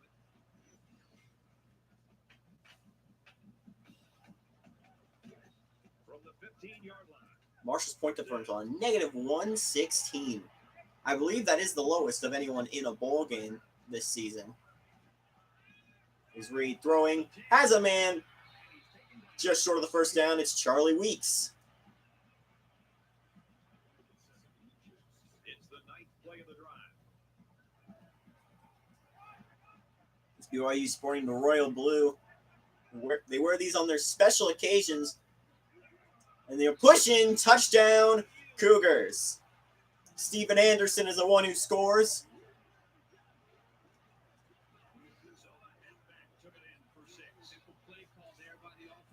And this game is going to be tied with the PAT. As I said, BYU wears these for special occasions. This was the look they were sporting when they won a national championship back in 2019.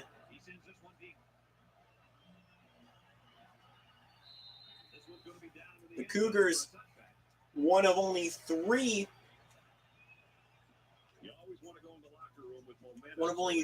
non-power teams to play in a national championship, not counting the conference.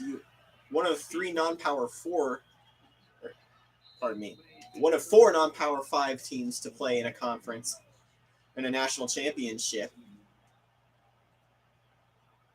Arkansas and UAB have done it before. Arkansas, UAB, and BYU are 3. The 4th is going to be Boise State this coming January 14th. Don't forget to stay tuned when that comes around. There's a short throw for a 1st down. Rufus Goss gets 6.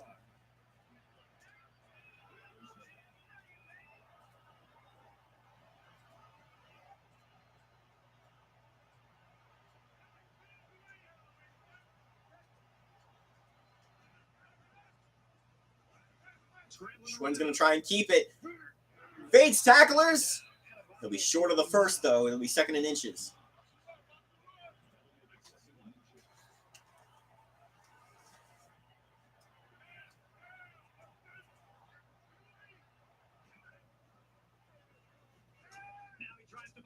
And there's the 1st down for Schwinn. 7-yard gain.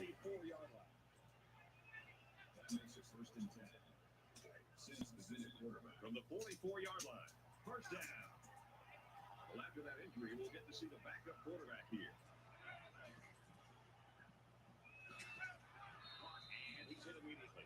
A 1-yard reception for Kevin Adams. That's his first catch of the day.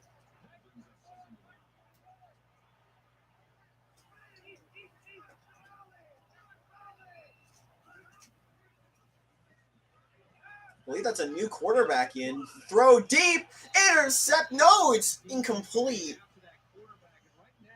I think it went to both people. Mark Schwinn out with back spasms. He'll be back soon. In comes the backup here.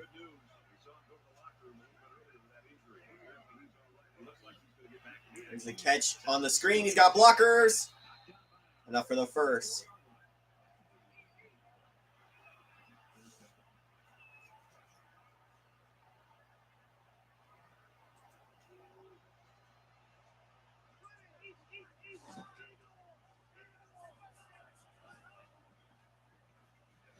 Back up, he'll throw it. Caught. First down to Rufus Goss.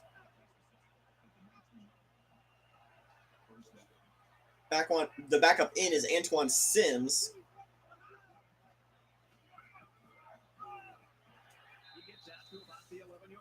Barreling through, and there's an injury. I'm not sure what happened.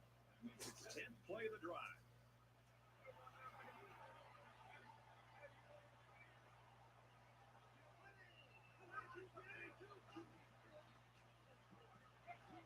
Here's a throw to the end zone. Touchdown, Marshall. Mark Young.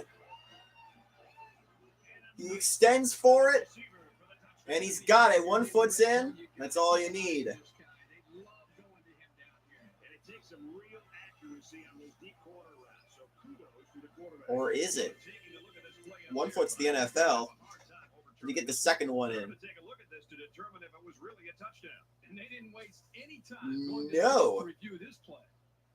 Second foot doesn't stay in bounds. I forgot the rules. So the call Or I didn't. Never mind.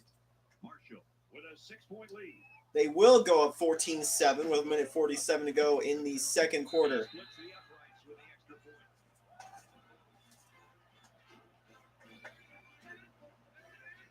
Everyone's all lined up and ready for the kickoff. Take it from the 2. We'll get to the 10, the 15, to the 20, to the 27. Is where they'll roll a Jonathan Wright on the return for BYU. The way these quarterbacks are playing, both teams are challenging both of these defenses. In a game that's this close, you can't afford to waste possessions.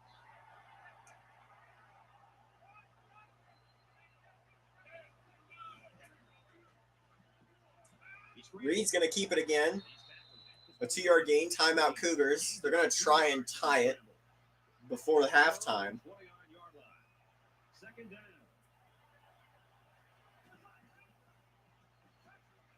Reed on the screen. Short game, but there's going to be a flag. It's a clipping penalty on BYU. Clipping is the call, and now they'll have to find a way to make up those yards right here. So it's second down and long now after the penalty.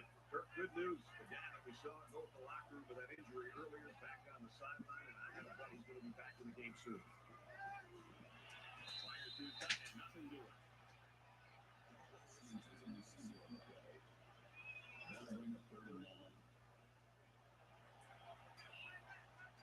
Here's 3rd and 22, minute 29 left. And they're going to hand it off. 6-yard gain, timeout Marshall. Woods is waiting for the snap. They're going to punt it. This is a really nice punt. Oh, and he's absolutely flattened at the 34. Yeah, but I'll tell you, Brad, with so much traffic in the middle there, it really makes it tough to break free. 6 points and a pretty display of passing was a result of their last drive. Kirk, do you expect the defense to take a different approach here? When this quarterback is on, he is on. It already seems like whatever this defense... Quarterback's going to keep it. Ball's loose. No, he just wasn't down. Might be able to force him into a mistake. It's the senior corner who nails the quarterback for the sack. Nice call here, but they might want to wait a while before going back to it again.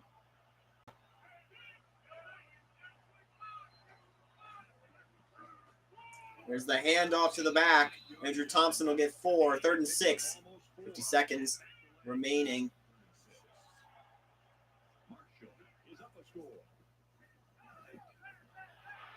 Oh, and there's a wide open receiver.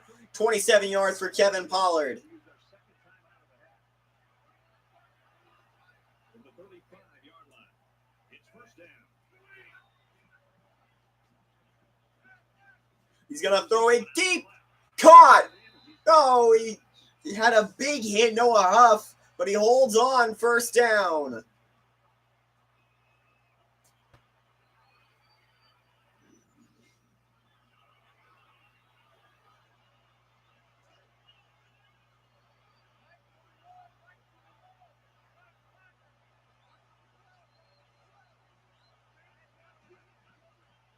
Here's the keeper. Gonna throw it. Andrew Thompson gets 10 on the throw. That's enough for a first down.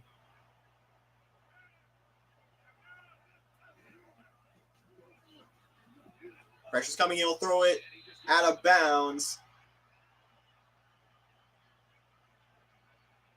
From the 4-yard line, it's second down. Defense in their short yardage package. They're gonna try and punch it around the corner. Can't get it.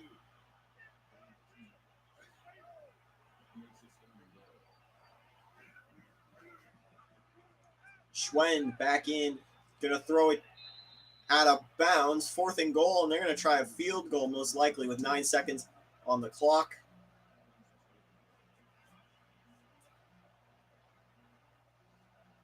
This one, basically a chip shot on the way, and he got it. It's going to make it a 17-7 ball game. Marshall up 10 on BYU.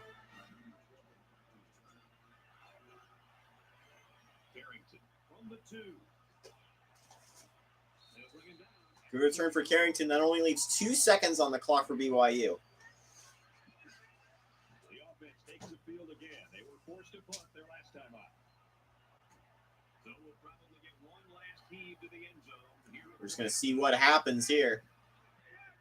Reed with plenty of time. He'll heave this one deep. Caught. Big gain. But the clock will run. That'll be the end of the first half.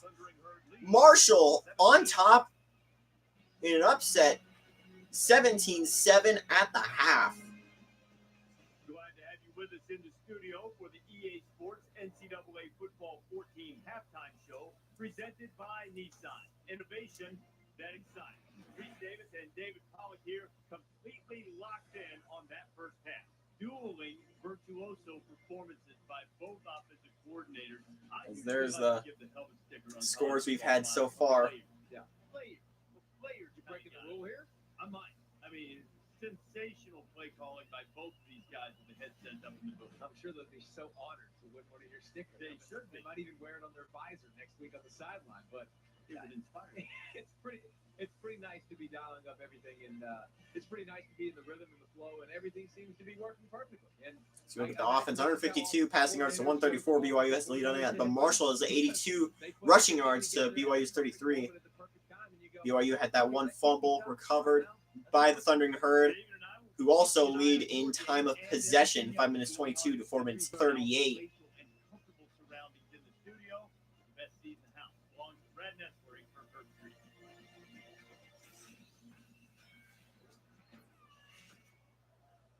All right, Reese, David, thanks, guys. Second half action just about ready to start here. Sends it sailing downfield. The kick's away. Marshall will get it back. And it goes into the end zone, down for a touchback. The guys are chomping at the bit down there, waiting for the game to start back up.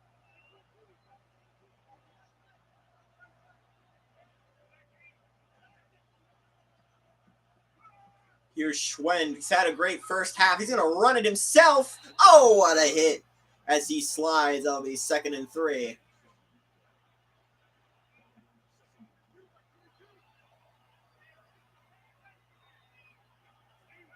Second and 3, a back to his right. Going to pump fake to the left. He'll throw it up the middle. Incomplete. Don Jude almost had an interception. into the hands of the safety. I can't believe he dropped it. They need about 3 yards to get the first down here on third down.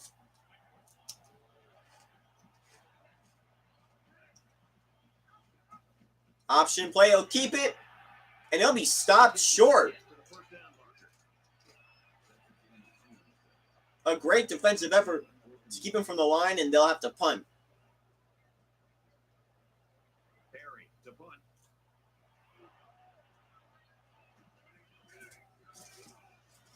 They get this one off, and it's a Kicks beauty. away. Taking the 20, the 25 is at the 30. Get to the 35, 34-yard line. There's got to be some sense of As we've just about passed the 2-hour mark on this stream.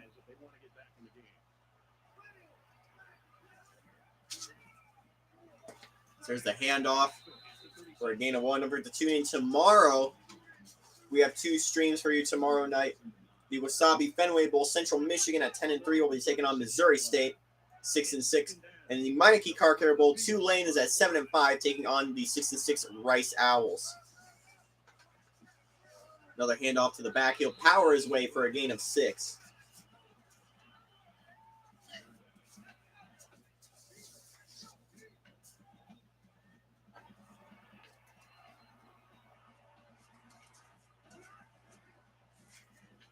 Reed throwing deep. He's got a man. First down. He's still going to the 20, down at the 19.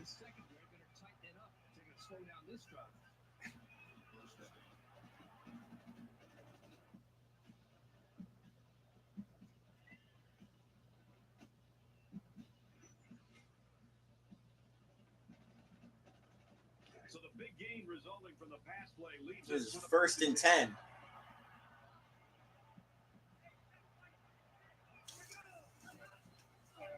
There's a handoff to Anderson, barreling his way for a gain of 7.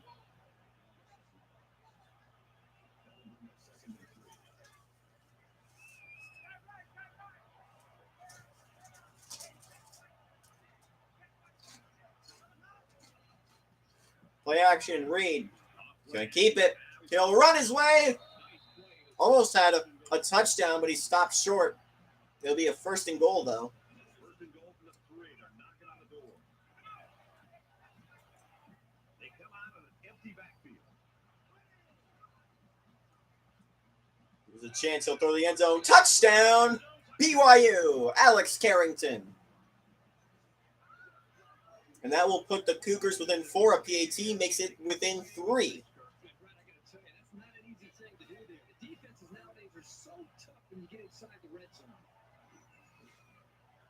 Trying to get within a field goal. They'll try the point after. And the PAT is good. 17-14, 2:36 to go in the 3rd. Marshall leads by 3. They line up to kick this one away. He kicks it off, and he got all of that one.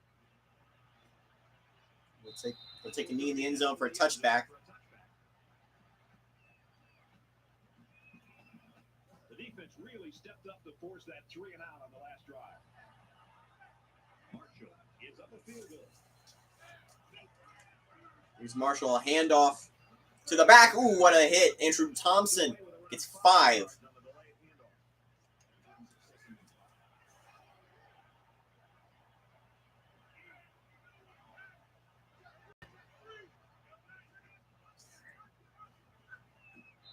Another stalled run. It's 3rd and 4.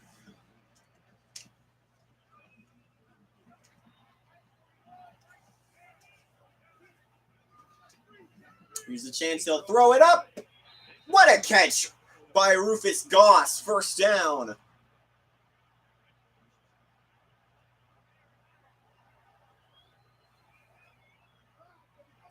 Gotta hurry it up. Schwenn's going to keep it. He'll be brought down to the backfield for a loss. A loss of 2 on the play. Troy Cook is the one who gets the sack.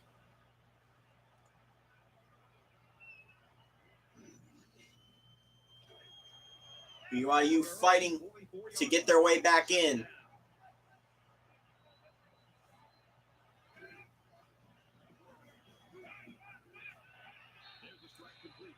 We're going to try and get some yardage, but he steps out of bounds before he can round the corner. 3rd and 10. J.J. Smith had the reception. Schwend is 11 for 15. A good day for the Marshall quarterback.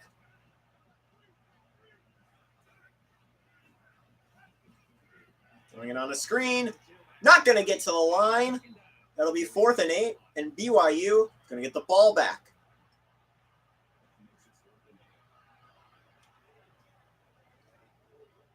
Carrington is back deep to return the punt. Oh, they're faking it. They faked the punt. It's picked off. It's going the other way. What a disastrous choice, and it's going to be a touchdown, BYU. Troy Cook, who just had a sack a few plays ago, takes this one to the house. What on earth were they thinking?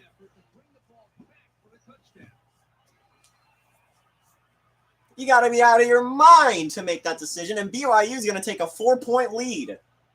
Their first lead all game, as a matter of fact.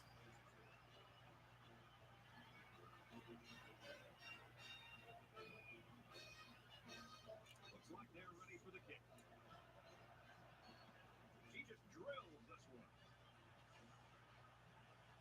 Taking me in the end zone for a touchback. Now it's Marshall's turn to play from behind. The Cougars look very impressive in the first half, building that nice lead. But man, you talk about a different story here in the third. Well, they've just been going through the motions, and this is where you find out what kind of BYU showing up late. because things have been sluggish. Who's going to step up now and make a play for them? Ready to help dig themselves out of this hole. Scrambling around. Quarterback's going to keep it. Stopped before he can cross the line. 2nd and 1. Great job for BYU so far on keeping short passes and runs from getting past that line, or that first down line. They've had to do a better job of defending the pass, though, as there's a big pass to Kellen Pollard for 11 yards. That gets to about the 45.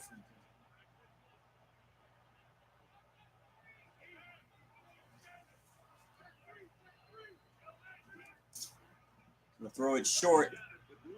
Ooh, brought down at the 50. Pat Butler with 6-yard catch, his first of the day.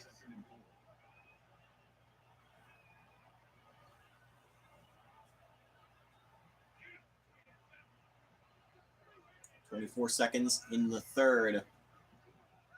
He's going to try and scramble. Quarterback's going to run it. He's got room up the middle. First down.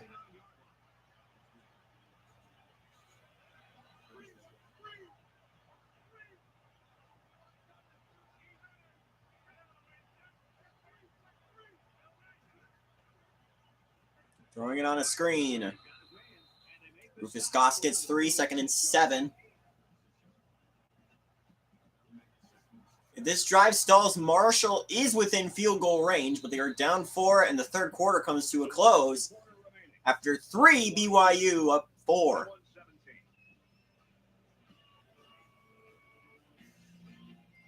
How about the punt going the other way? All right, we're just about set to start action here again in the fourth quarter.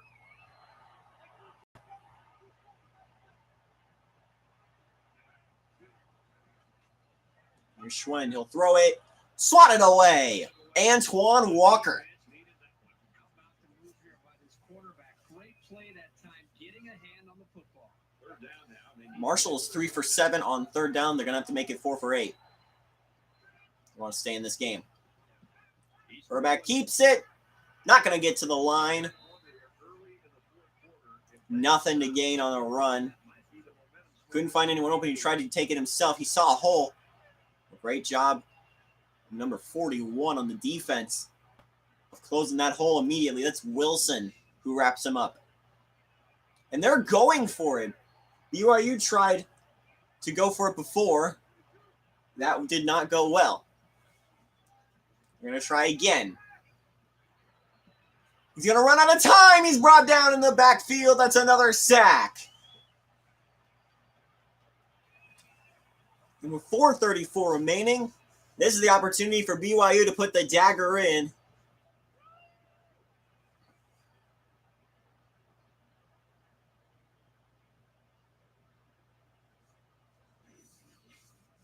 A score here might effectively end this one. Brigham Young. You want at least a field goal on this drive. Option keeper for the quarterback. He makes it to the A 3-yard gain for Jesse Reed. It would also help to eat up as much clock as possible. from their own 42-yard line. As there's the quarterback Schwend out for the quarter. And that would be the game unless this goes to OT. Throwing caught. Charlie Weeks gets the first down. 4:10 remaining.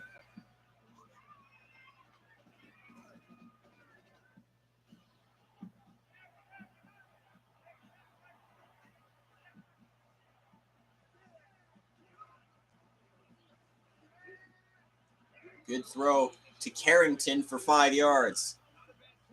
They gained 5 yards out of it. They keep moving the 2nd and defense. 5 for the Cougars. Marshall rather, needs a stop. BYU's looking to put this out of reach.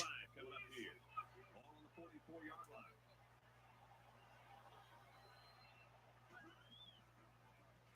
Throwing to the right, it's caught. And Carrington gets 7 on the play, 1st and 10.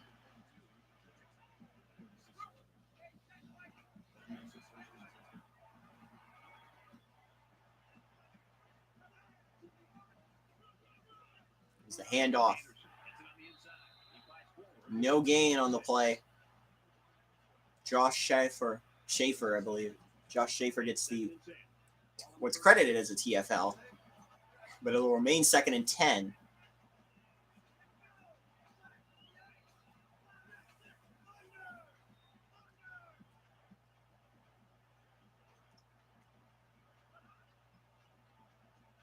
Under 3 minutes to go.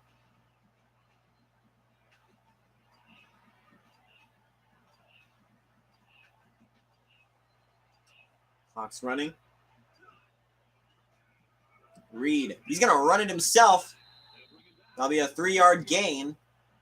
It's 3rd and 7 on the way. Third down now, and they need to get it to the 26. Knocking on field goal range. A little more than 2 minutes to go in the fourth quarter.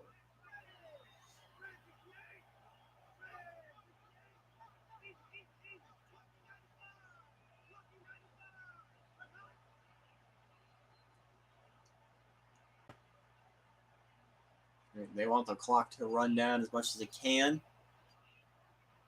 Marshall with all 3 timeouts. Option play. He'll keep it. He'll pitch it out to the back, and he's got room. He's got blockers. Inside the 5. He'll be down to about the 3. First down for this offense. At this point, the defense is only hope that they've got to try to rip that ball away from the quarterback and the running back and get the football back to their offense. Trying to run it around the corner. Can't get it. 2nd timeout for Marshall. I believe they called their first just a moment ago. They're at the 2. 2nd down. They put everyone up on the line. Try and punch it in again. This time it works. Touchdown. That's Steve Fox who puts it in. And that'll make it an 11-point game with PAT. Ground attack has iced this game with that touchdown.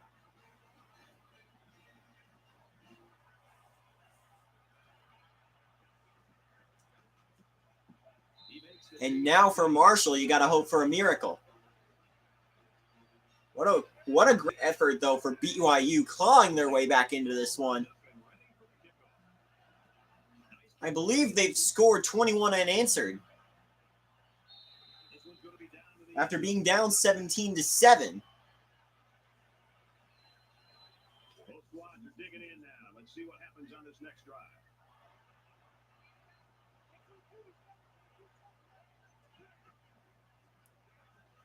There's a throw. Oh, what a hit, but that's a big first down. They're moving the ball quickly. Just under 2 to go in the game. From the 42, 1st and 10.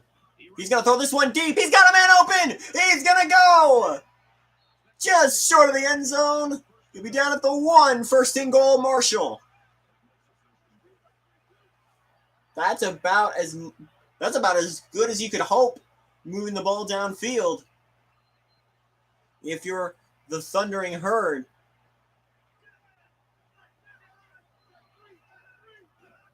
And try and punch this up the middle, and they get it. Touchdown, Marshall. Andrew Thompson is the one who puts it in for the Thundering Herd.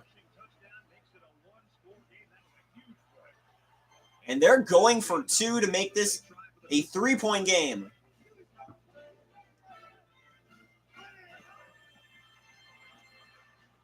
He's going to try and throw it. He's not going to get it. He's going to be brought down by his own lineman. Antoine Sims brought down. And it'll be a 5-point game. They're going to go for the onside kick. And BYU recovers. Neil Flowers is the one who recovers it.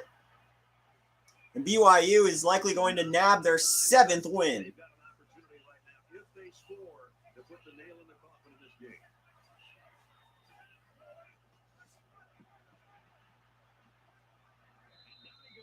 Timeout after the 1-yard run for Steve Fox. Marshall's now out of timeouts. And BYU can go effectively into time-killing mode. And that, oh no, he doesn't get the first down.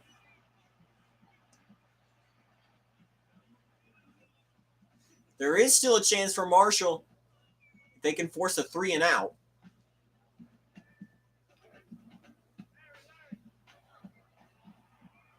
But there wouldn't be a lot of time to do so.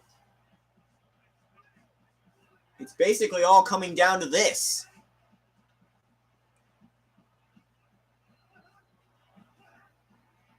They're going to try and throw it over the middle to Charlie Weeks. And the senior will make the final big offensive play for BYU. As he's off to the NFL. Likely a top draft pick. Charlie Weeks will be, but BYU is going to celebrate. And they'll run out the clock. The Cougars win the famous Idaho Potato Bowl.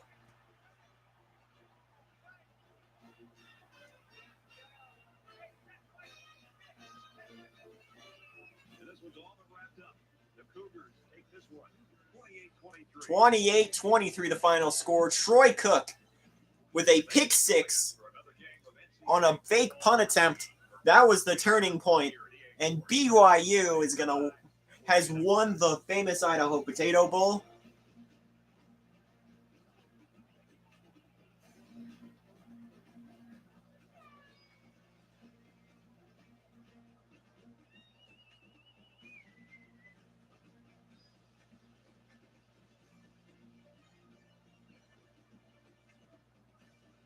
And what a big story for BYU. Charlie Weeks, one of the last members of that 2019 National Championship roster, still on the team, ends out his BYU career with a big win.